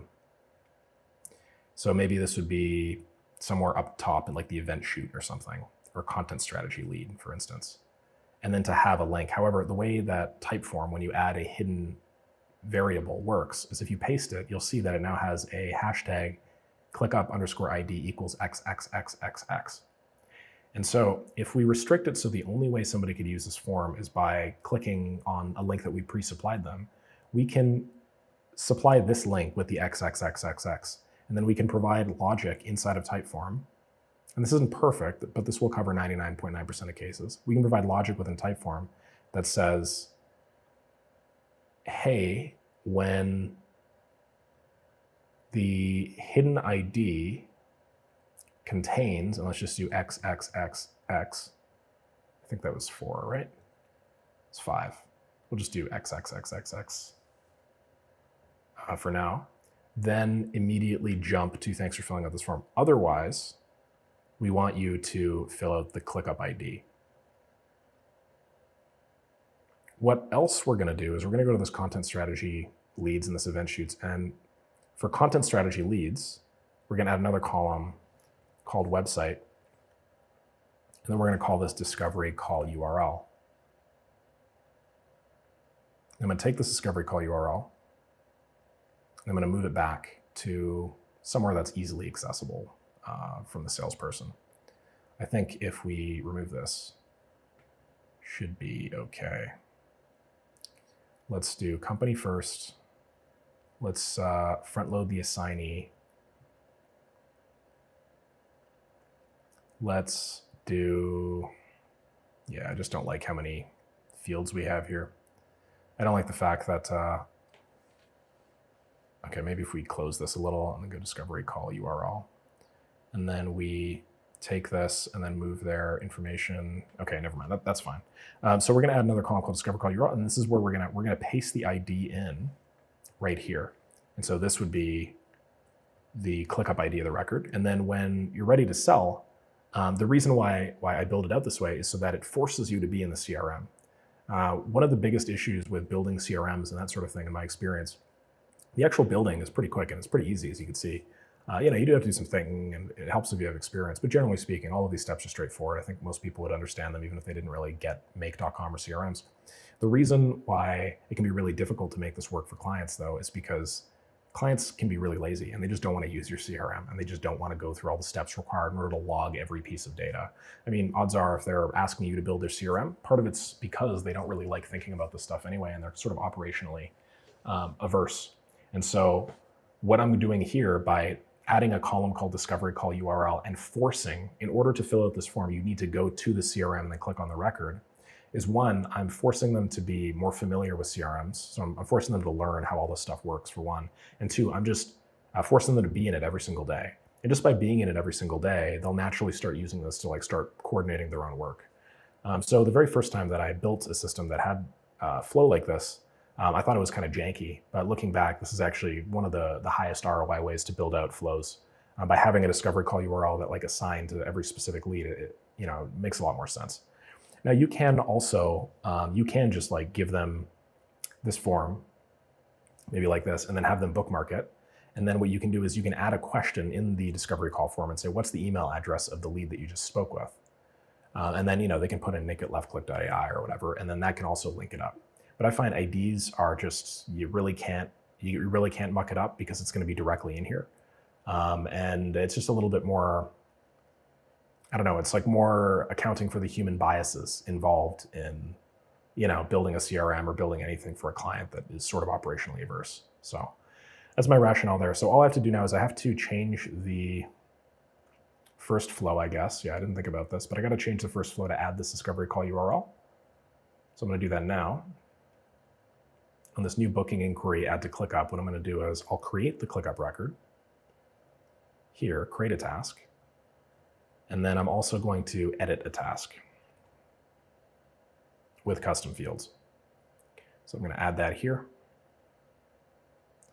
I'm going to go through all the rigmarole of selecting my workspace and all that shit.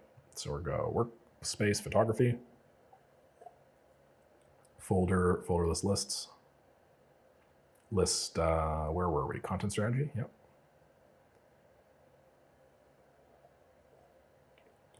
The task ID that I'm going to select, I'm going to map and then feed it in from the previous module here, which is 13, create a task. So I've created the task, and then I'm going to select that task, and then I'm going to scroll all the way down to where it says discovery call URL. Then I'm going to paste in the type form with, let me just be safe here. So let me go back. And then I'll go right over here. I'll paste in this type form, and then where it says XXXXXX, I will put the task ID.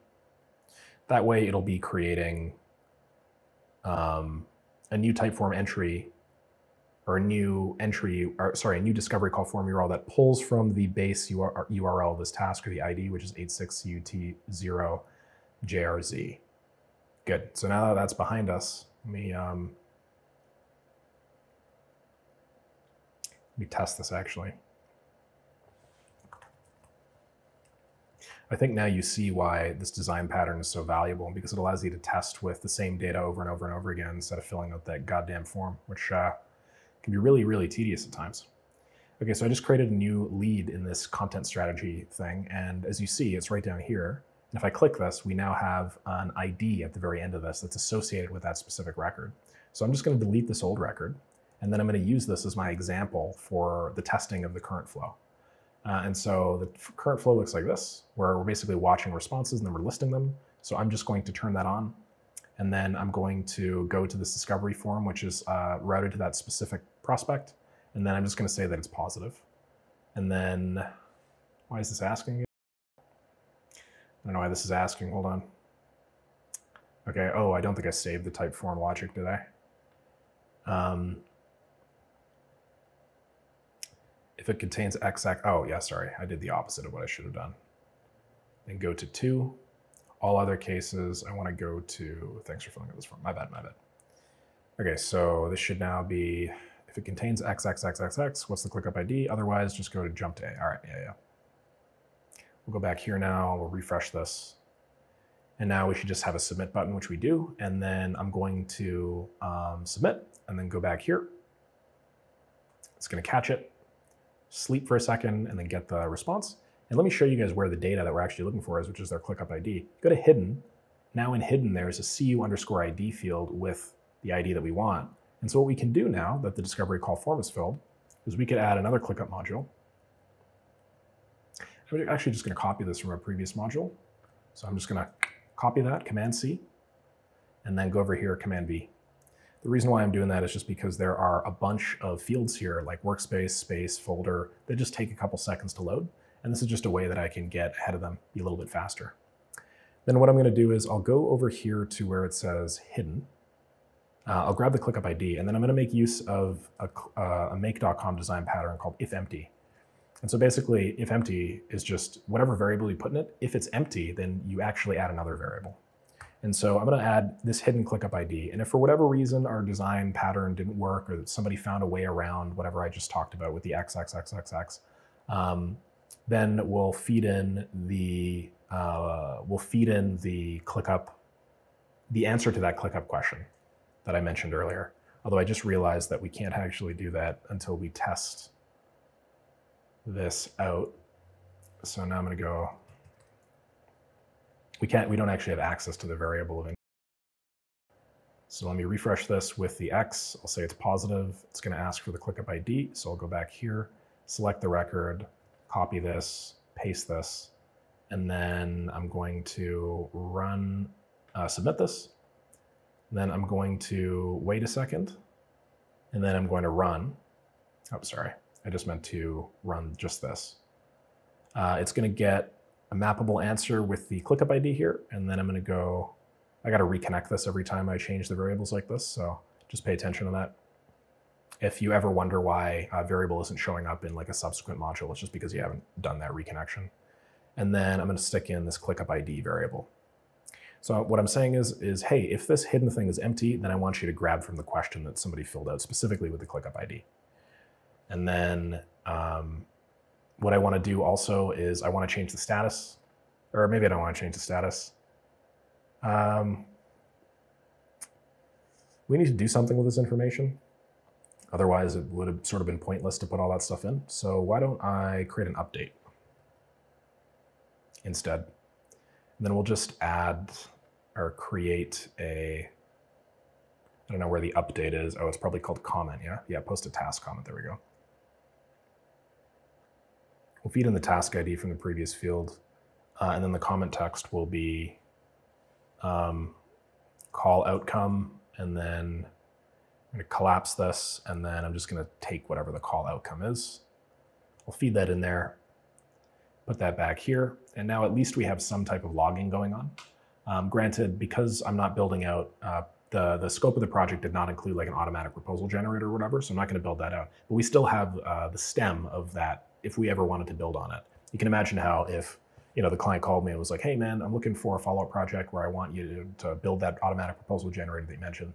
Well, it'd be very easy for me just to go into this scenario now and then add a few more questions that type form, and then basically map that into a GPT-4 module, like I've shown you guys many times before, and then turn that into some type of like proposal generator. But still, for now, that's fine. After we're done with this, the meeting will be done. So we should actually update the stage. Maybe I'll just say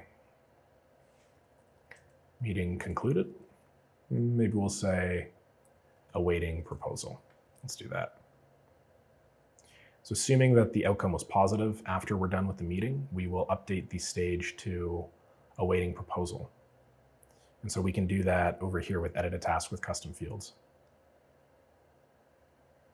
So we can go to status and then say awaiting proposal. And then we should only do awaiting proposal if they are positive. Well, I don't know if that's really necessary. I think after they fill out the discovery form, if it's not positive, they could probably just delete it. No, that's not good. We should do something.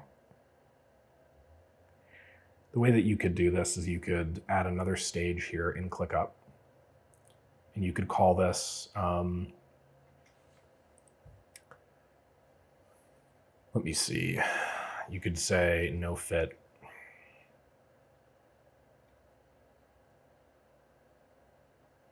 Maybe have that be red. Or maybe let's just do a catch-all stage called closed lost. No, I think it'd be better to have no fit. Closed lost would presumably be a little too broad. This would be a done status. So we'd save it. Then what we do is we go back here and then we'd switch. So I'm going to refresh this again. That'll grab the new field that I just created, and then using a switch module. Oh, nice. We can actually just use the plain text in the status field. That's nice. So if the incoming input is just positive, then it's awaiting proposal. And then if it's no fit, then it's no fit. Should be good. Let me see what statuses we have here. Yeah, we got no fit right here, right? Should be good. We had one other option, which was no show. If it's no show, maybe we should just change that to awaiting meeting, I think.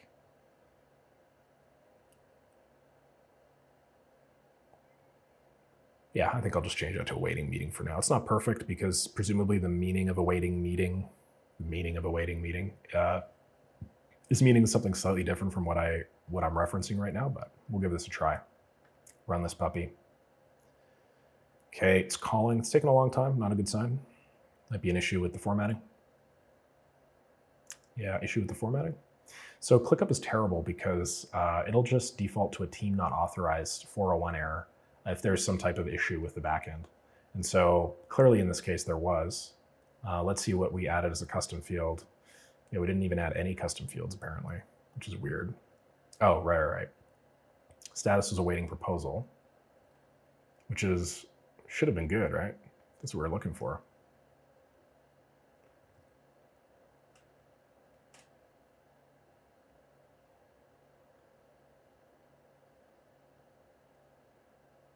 Yeah, weird. This is very odd. Why don't I test this awaiting proposal thing? We're going to go back to content strategy, leads. Okay, good. And then I'm just going to grab the ID of this record. And then I'm going to go back to my testing flow here. Just run this because I want to see if I just hard code this as awaiting proposal, does it still do anything? Let me just make sure this says awaiting meeting. Yeah, it does. So let me just try this. ClickUp ID, let's run this, and let's see if this changes the status to awaiting proposal. It does, okay. So there must have been some syntactical error in the way that I was doing the rest of this then. Yeah, that looks like it worked fine, so I don't know what happened with that switch.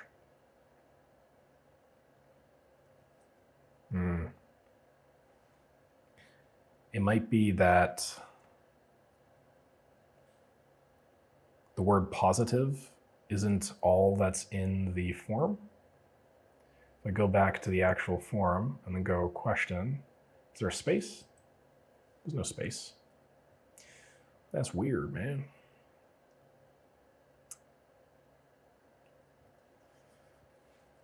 We'll go try that again and see if maybe I screwed up formatting or something. So we'll say positive. Oh, my bad. Yeah. You guys watching this are probably like face palming right now at how I didn't see that.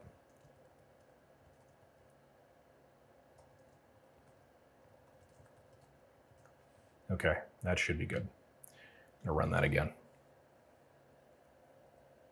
No, it's still taking way too long.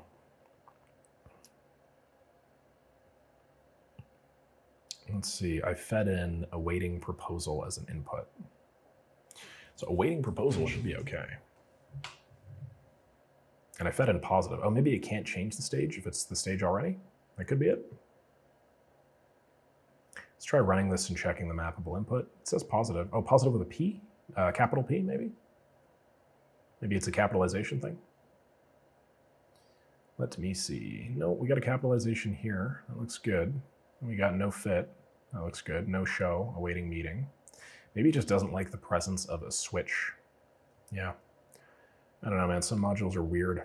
So I'm just going to set, actually, I'm just going to do a switch module.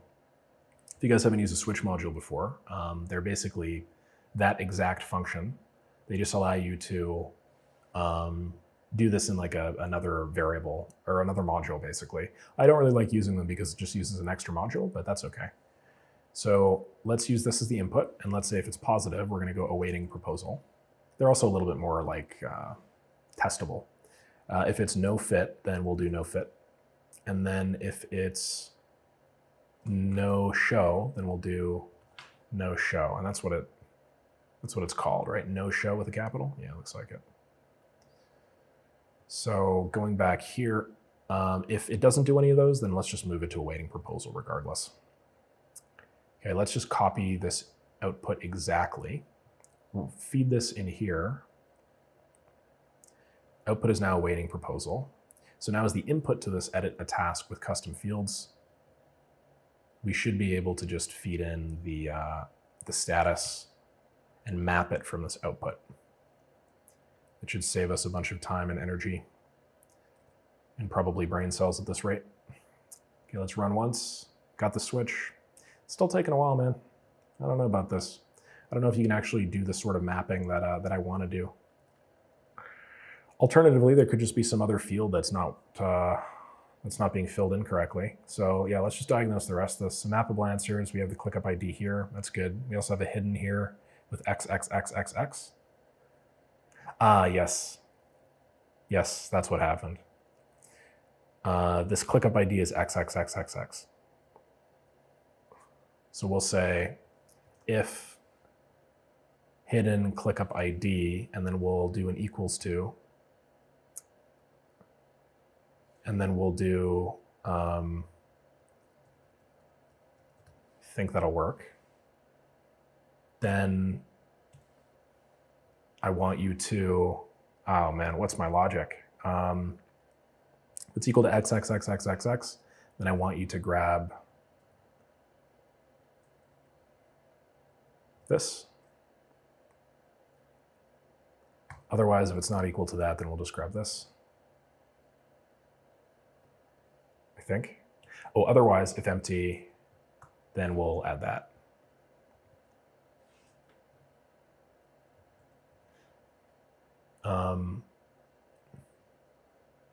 Alternatively, yeah, I think that should be good. So if that's equal to XXXXX, then we're going to grab the manual input. If it's not equal to XXXXX, then we're going to grab it. And then if it's empty, we're going to grab that. Okay, that should be good. Yeah. Yeah, so it turns out the issue wasn't with the switch module at all. But this math may still not work. So we can tell here. Yeah, and it just continues to say it's not authorized, even though that's obviously the mistake. And the task ID we're feeding is XXXXXX. So my terribly sleep-deprived brain is clearly not understanding what's going on here. So I'm going to set a timer for a minute, and then if I can't fix it, I'll fix it and then just cut to that. So the hidden ClickUp ID is equal to 1, 2, 3, 4, 5. And I think that was 5, right? 1, 2, 3, 4, 5, correct? Maybe it's because I put quotes. Yeah, I don't remember if make. Oh yeah, it's because I put quotes. All right, sweet. I'm silly. Awesome, and we got away without me having to find the specific spot in this video to cut. So that was a W. Great, so now that's changed to a waiting proposal, and now we have the logic basically in here to route successfully. So wonderful, wonderful news. Let's auto-align this, save this, and then run this, delete the old data, and then run this puppy. Now this will be on. The reason why I turn all of these on after I'm done muddling through, which should have been a 5-second problem, is because I'm gonna, at the very end, do like a full end-to-end test of the system. Okay, next is this stub that's watch emails, new Facebook ads, lead, parse, and add to ClickUp. Now I don't actually have an example of this, so I'm just gonna leave this as is. But what I'm gonna do is I'll just have some subject, maybe like Facebook leads ad, and maybe that's just how they parse it. And then I'm going to just like scaffold everything with a match pattern. And then maybe what I want is I want like a name. And this is more just for the purposes of, let's just feed in the text content. This is more for the purposes of me to be able to come back in here and just change it really fast. So I'll do parse name.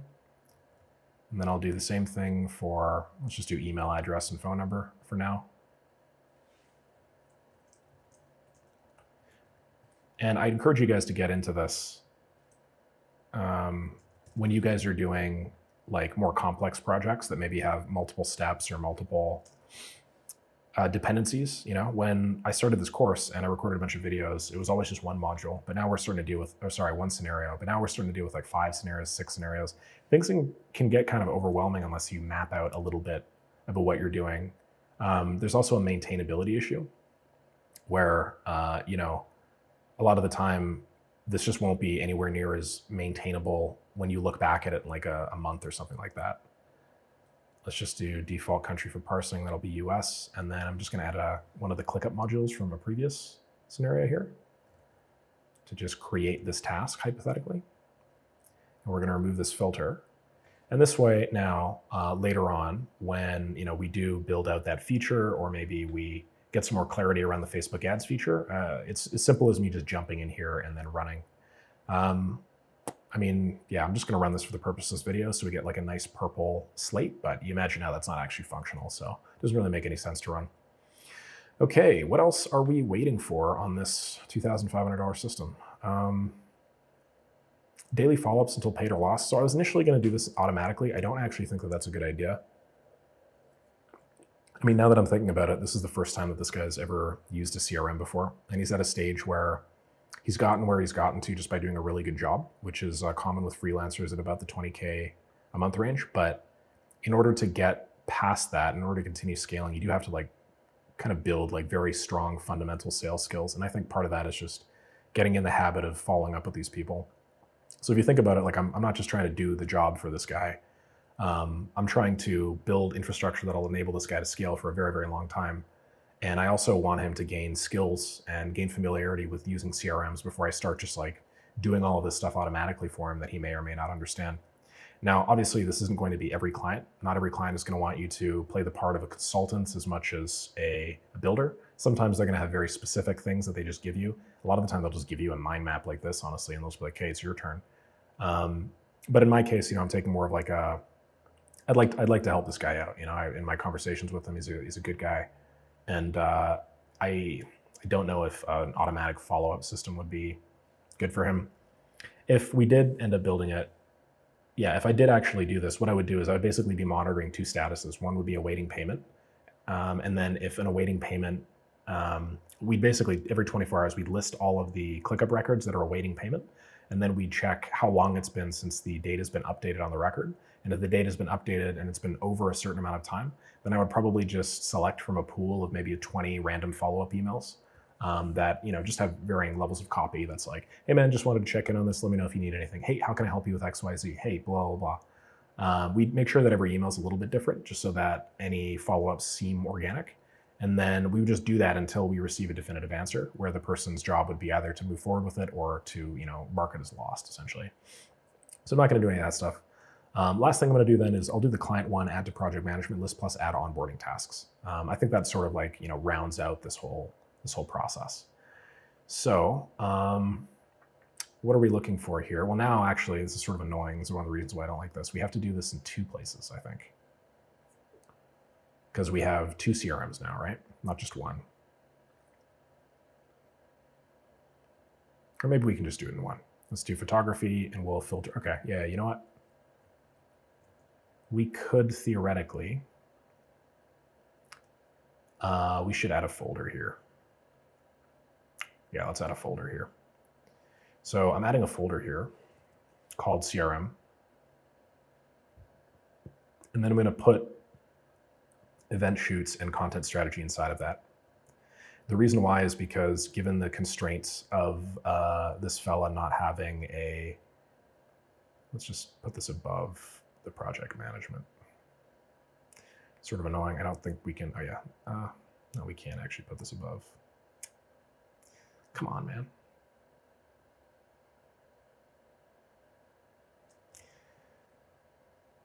Okay, that's really annoying. How do we move this? Move? Yeah, move. Okay, well, ideally I want to move the frickin' project management so it's after the CRM logically. Okay, great. Yeah, it looks like that worked. Okay, sorry about that. The reason why I'm adding a folder is because we've had to change the way that I would normally do this. Normally I would do this through webhooks, and then I would watch for the closed stage. Because this fella doesn't have the right ClickUp subscription in order to enable us to do that, I'm not going to force him to get a new ClickUp subscription. I'm just going to change the trigger to that flow.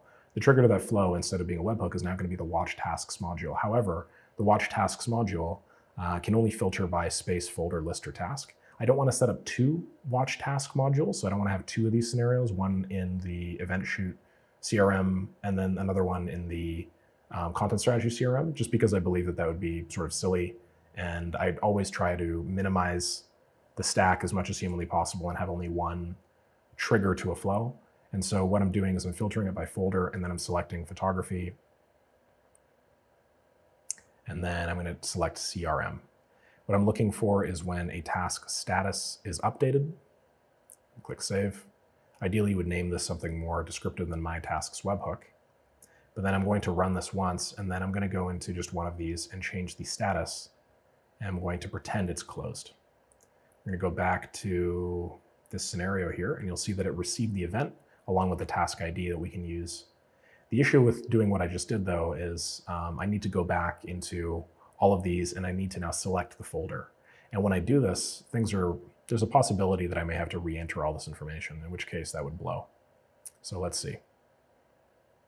CRM lists, and then the list is content strategy leads. Good. Yeah, I don't have to re-enter all that in, which is nice.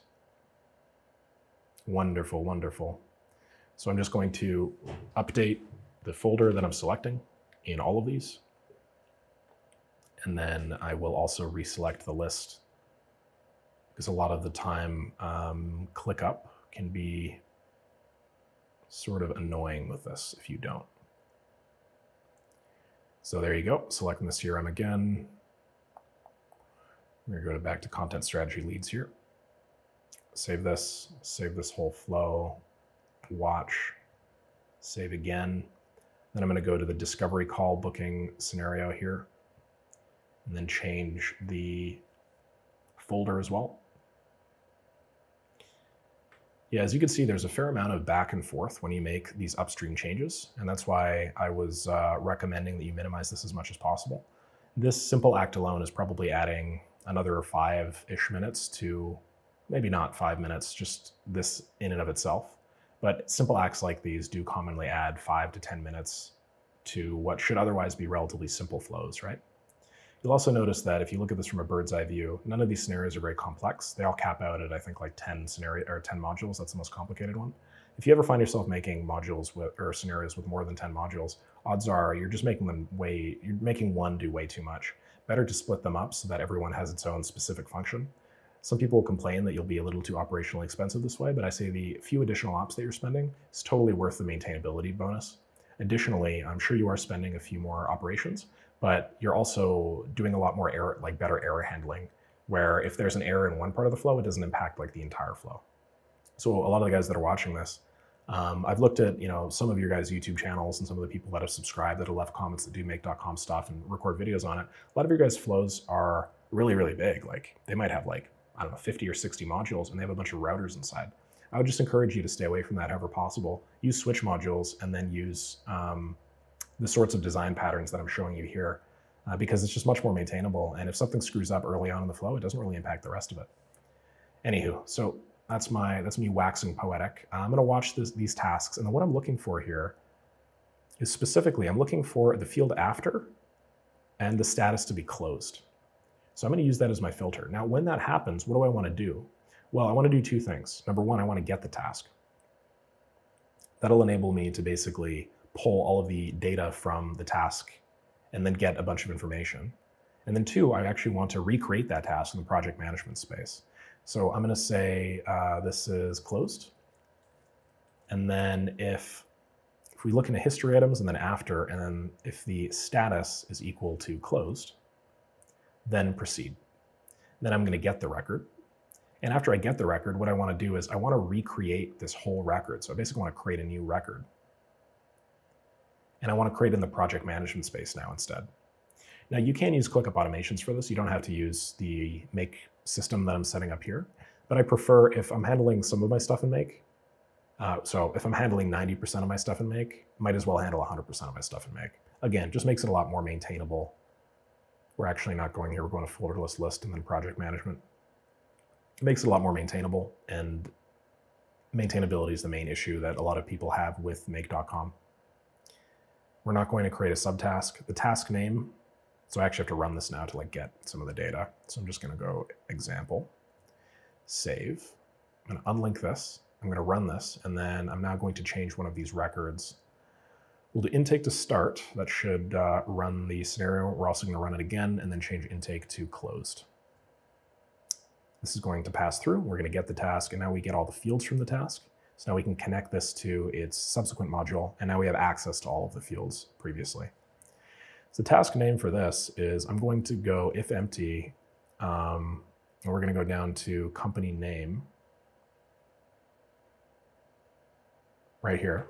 Then I want to do the first name and the last name. And that way we'll look for the company name preferentially, but then if there is no company name, maybe it's a very small outfit or it's a promoter or something like that that doesn't have a company under him, then we'll just put their first name and their last name as a project record. A couple of other things I want to do, obviously, I want to add that information everywhere else throughout the flow. So we'll put first name here. Progress, we'll make them onboarding. Phone, we'll add the phone number that we've collected. And then my magic trackpad ain't so magic. We will add this email. If the company name exists, then it'll be stuck in here. There'll be no address, and then we'll have their last name go here. And then I believe that's it.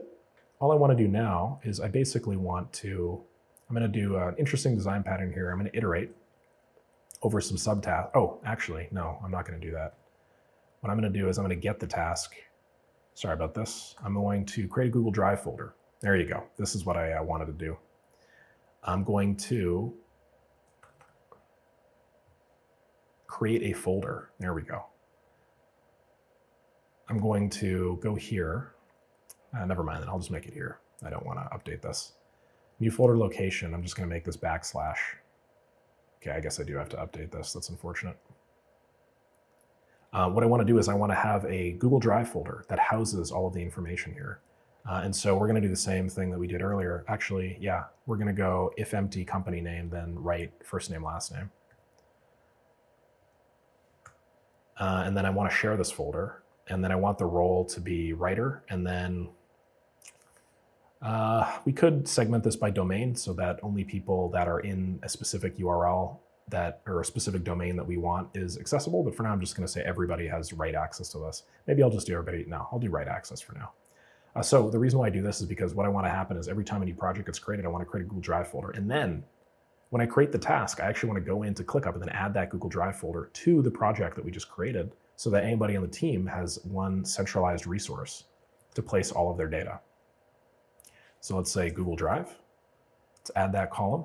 I'm going to move this all the way back. And you can imagine now this is a photography business, right? So there's probably going to be some photos being taken. So I'm going to refresh this, and then I'm going to add the Google Drive link that we just created to that record under the Google Drive URL column. And it should be in something that's like shared or something.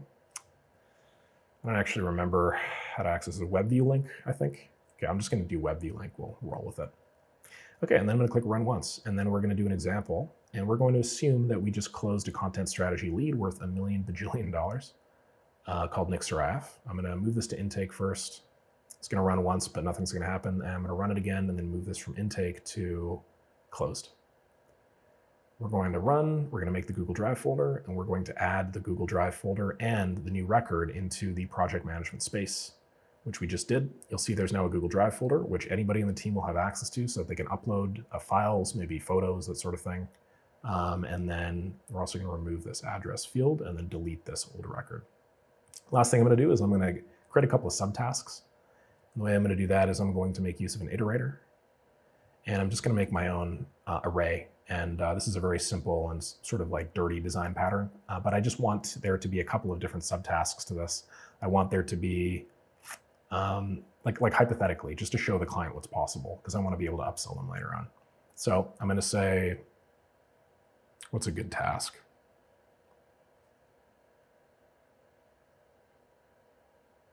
Let's say they're going to determine whether or not they need some projects they're not going to be able to make, so they're hiring a second shooter that'll go in there and then complete the project for them. So determine second shooter status. We'll do confirm date and time with client. We're going to split this by the presence of a comma. That'll provide us an array with 2 items, and then we can use that to create 2 tasks, both with the names as titles. And then this will allow us to map this from earlier. Task name is just going to be the value that we get from that. And then all of this stuff will be empty. Okay, and now, let me do this one more time. So I'm just going to delete this. Go back to content strategy leads. I'm going to go to intake again. This is going to run because, again, it runs, unfortunately, every time any status changes. That's why this method is a little bit limiting, and it's also a little bit more operationally intensive. I'm going to create that Google Drive folder, create the task, iterate twice.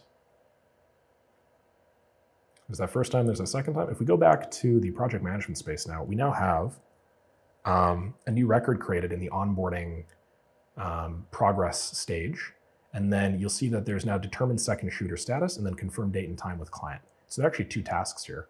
I've noticed that all of them have onboarding as a stage here, so I don't really like that. I don't want my subtasks to have any sort of status. This is one of the reasons why I don't like using a status field, so I'm just going to go here and make this empty.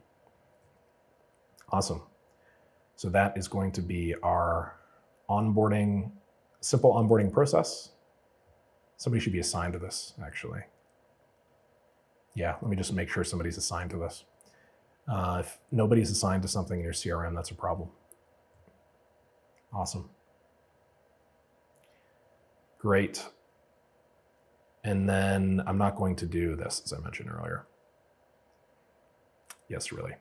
Cool. Now we have all 4 of our scenarios for this CRM system set up. And so what I want to do now is I actually want to run through and just test it end to end before I do any sort of delivery. Always get in the habit of doing this before you do any sort of delivery, because the worst vibe or energy that you can give a client is that you haven't tested it before you deliver it to them. Just probably the biggest and most common low-hanging fruit, I would say. So why don't we test both ways to get into the system? There's an event shoot funnel and then a content strategy funnel. Maybe rename this so it says event shoots leads. So my OCD will stop. And Once they're in there, I'm then going to run through the process with both, make sure that when both get closed, then we create a new deal or a new lead. I just realized that actually the specifics of our onboarding are going to depend on the type of lead. So let me just add one more column here. Let me bring back the type column.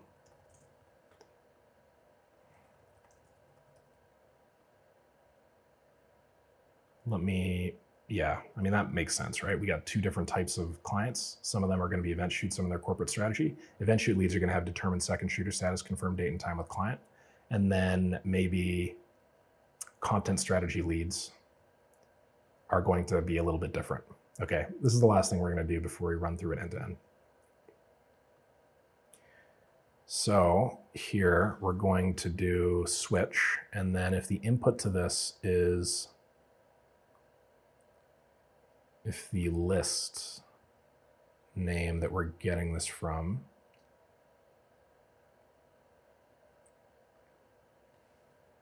is content, let's do event shoot leads, then we're going to do split, determine second shooter status, confirm date and time with client.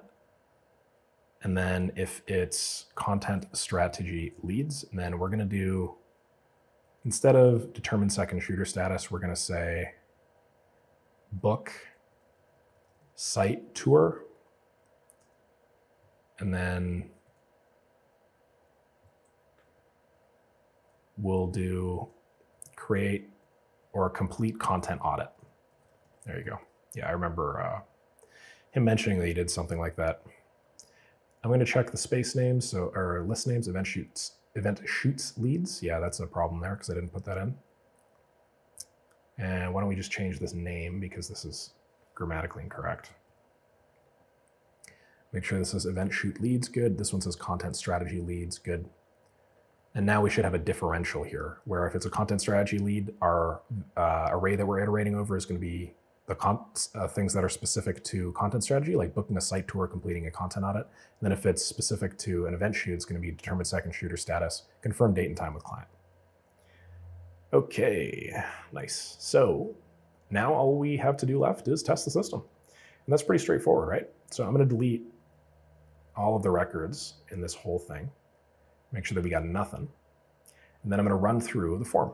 And I'm going to do our form that we send to the client. And then I'll finish that for the event lead or event shoot lead. And then I'm also going to do that for the content strategy lead, just to make sure that everything here is hunky-dory. So this is the form. Welcome to client photography. We're going to pretend we're shooting. We're going to pretend that it's Nick again. I need some more people to put in here, man. It's getting lonely just being the only guy.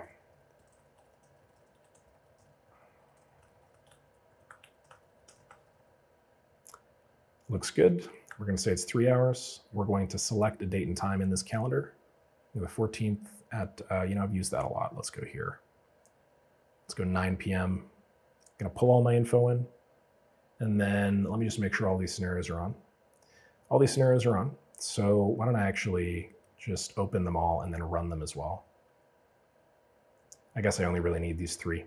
So first we're going to be looking at new booking, then we're going to be looking at new discovery call form filled, and then we're going to be looking at client one. So let's run new booking.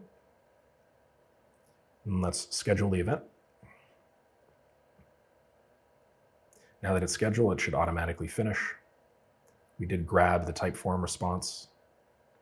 And then, why the hell is this a content strategy? Don't tell me, fuck, I filtered by content strategy. That's stupid. Well, I feel dumb. We're going to do this, but we're going to run this instead. And I'm going to go to content strategy leads and delete this. Doi. Okay, let's try this again. It should be event shoot because that's the most recent one. Good. Good, we added the Google Calendar event. Let's go back and see how the event shoot leads is doing. It's at awaiting kickoff. Salesperson's job is now simply to jump in here, look over the details that have been submitted, the address, make sure that it's like where it needs to be, maybe add some extra time to the invoice that they're sending because it's like very far. make sure that everything's all hunky-dory, give them a call and let them know. And then, presumably they have like a Stripe account or something, so they'd go into Stripe and then they'd shoot it over, and then they'd change this awaiting kickoff to awaiting payment. The client would look over, they'd be like, oh, this is great. Thanks so much. I'm down to get started tomorrow. Let me pay that invoice. They pay the invoice. What we could do is we could theoretically have a Stripe scenario that's watching and waiting for people to pay invoices. And then when they pay the invoice, we update this automatically. But as I mentioned earlier, I want the guy to get in the habit of like checking this a little bit more often. So I'm not going to automate everything for him just yet. But anywho, after that's done, we are going to move it to closed. But before we move it to closed, let's fill out another form for content strategy leads and make sure that that side of things works good. So I'm going to go back here, run this again, go to the booking form, and then essentially copy and paste all of my information.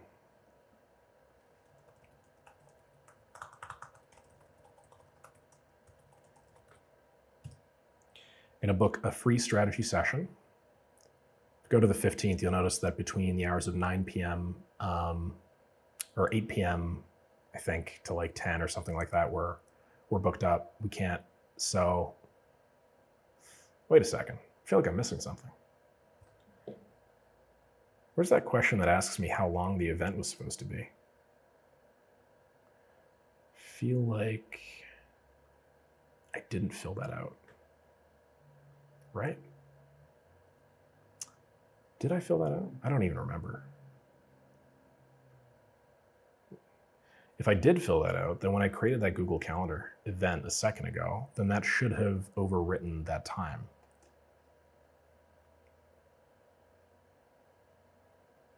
Let me look at the data from that. It did say it was 3 hours. This says it's 3 hours. So it's between 5:30 to 8:30 on the 14th, looks like.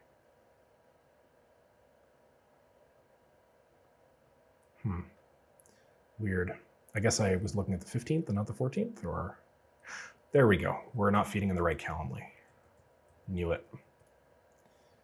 Yeah, I could tell there was some issue there. So we're going to feed in the actual right Calendly.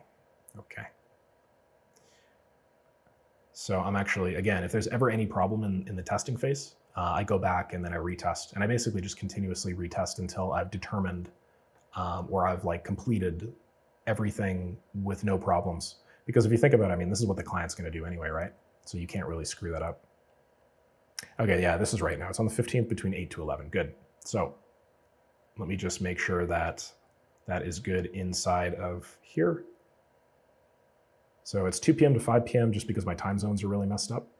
So this is technically, I don't know, 16 hours ahead or something like that because the client's in Australia. But anyway, yeah, that's right. And good. Like we can delete this one because this one's false. We can pretend they've gotten a waiting payment. Good. Awesome, awesome, awesome. So now that I'm done that, I'm just going to see if I can reload the form. I don't know if it's going to let me. Yeah, there you go. So it's reloading. Good. And now we don't have the time that we initially had on the 15th. So let's go to the 16th. Let's pretend I'm setting a meeting up for 5 p.m. I don't know. We got our details. Let's run this scenario again. Save this. Run it. Submit it.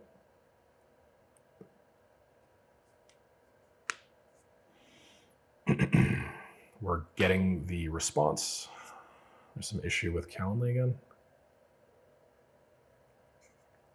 Good Lord. What is the problem this time? Oh, you know what? Because there are two different Calendly questions. There are two different, right. Because there are two different Calendly questions, there are two different outputs. So we're gonna go if empty. That means that if one of them is empty, then the other one will populate. Silly. It should be good. Yep, good. Content strategy lead created. We're gonna go and check this out here. Now they are in a waiting meeting, which was the idea. What's going to happen is they're going to have the meeting. When they have the meeting, the salesperson will click on this link. That's this form with the ID. They'll then click positive. We're gonna go new discovery call form test to run that puppy. And then go back here. Then they're gonna click submit. This is going to complete the type form. And then this is going to both edit a task, change the status, and then post a task comment. And then if we go back here, you'll see that this is now an awaiting proposal. So it's been updated. It's basically waiting the salesperson to jump in and do the proposal. If you click on it as well, you'll also see that there is a task outcome that says call out compositive. This is just a logging thing. It's not really going to be that valuable just yet, but gets them in the habit. Now, after awaiting proposal, after that's sent, the salesperson would then change this to proposal sent. Once the payment is sort of completed, or once the proposal is sent and they're awaiting payment, I would recommend you send these both at the same time. But you change this to awaiting payment, and then when the payment's done, then you move it to closed. Now, we need to test our ability to successfully move people to closed, right? So what I'm going to do is I'm going to run this, and then I'm going to move this from awaiting payment to closed. We're going to see how the scenario works now that we are iterating using a switch. Cool, we got 2 subtasks created. So something should happen here. The first thing is I'm not actually removing this from the leads CRM, by the way. I should have clarified this earlier, but essentially most of the time people just hide this. And the reason why they have it is just for a historical log of sales activities. So I'm just going to hide this now so we don't see this anymore, even though it's closed. If we go to project management now, you'll see that a record has been created with 2 subtasks that are specific to content strategy. I didn't put in the type here, so that's something that I have to do. I added a new type field just to delineate between the 2, right? But I didn't actually add the thing. And then it looks like I added the assignee on the subtask, but I didn't add it on the parent task. So I'm going to go back here, and then I'm going to add the assignee on the parent task and the subtask. And then I'm also going to jump in here and add a type to the parent task. Now that type is going to require me to do a switch module again. So we're going to switch, and then we're going to say, I'm just picking up the list name. So I'm going to feed that as an input. And then if the list name says content strategy leads, then the output that I want from this is I want this mapped function or variable. And then if it's event shoot leads, then I want to select this variable. I love testing because it just elucidates so many of these tiny things that I frankly get wrong quite often. Okay, so let's see how this works on the event shoot lead instead. Let's go closed. This is going to select that, filter through, create another Google Drive folder. It's going to create the task, hopefully with the assignees now, and it's going to iterate through them. Again, this is closed, so I would just collapse it and hide it. And I'm going to go back to project manager. Should be another one called left click, good. It has the type correctly this time, which is nice. There is no type or progress or anything on the subtask, which is beautiful. It has a Google Drive, has the first name, last name of the lead, or the client now, the phone number of the company, and the email. Awesome. That's everything that we need in order to deliver this project, at least as it is right now. And that is what I would represent, or that is what I would call a pretty solid MVP. Realistically, there are probably a few smaller additional features that the client would want, and they're only really going to know that they want this when they actually thumb through the CRM, play around with it a little bit, maybe create a couple example records, that sort of thing. But everything that you saw is everything that I do on basically every client project. And whether the client project is $2,500 US like this one, or it's, I don't know, like $15,000 or $16,000 like some of the bigger ones, you follow the same steps essentially. Always focus on creating a minimum viable product first. If you think that the client is going to have some difficulty like accepting something, or if maybe they're not really sure what they want, make sure you do like a workflow map. It's always easier to change things further up to change than it is to change things down at the very bottom.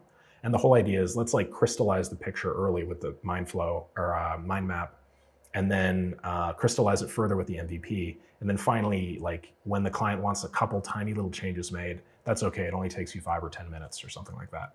So yeah, that's about it. Everything that I showed you guys is equivalent to the work that I will literally always do for my clients, specifically if they want like a simple CRM like this. What I'm going to do now is I'm going to record a video for the client, basically just walking them through what I just walked through to you. Not all of it, just that last part, testing the flow, making sure they understand how everything works, and basically saying, okay, great, now it's your turn. I want you to go through and I want you to test it end to end and let me know what sorts of minor changes you would like me to make. Important to set your expectations. They're always minor changes at this point because you've already put all your time and energy, or 2 or 3 hours like I did in building the rest of the system. But most of the time, the clients that you work with, as long as you're intelligent and you're respectable yourself, you expect respect and you're treated with respect, you don't really have to worry too much about, the bullshit that you probably hear in most Reddit or Upwork horror story threads. Thanks so much for watching this video. I had a blast actually doing two birds with one stone. I literally just finished a small client project and then I recorded another YouTube video. I'm gonna try and do this as often as humanly possible. If you guys have any scenarios or flows that you want me to build for you, maybe whether it's a project that you're working on for a client right now or something that you wanna add to your portfolio, please leave them down below. I find these videos, frankly, in my humble opinion, to be the most rewarding ones that I make. Otherwise, please like, comment, subscribe, do all that fun YouTube stuff, and I'll catch you all in the next one. Cheers.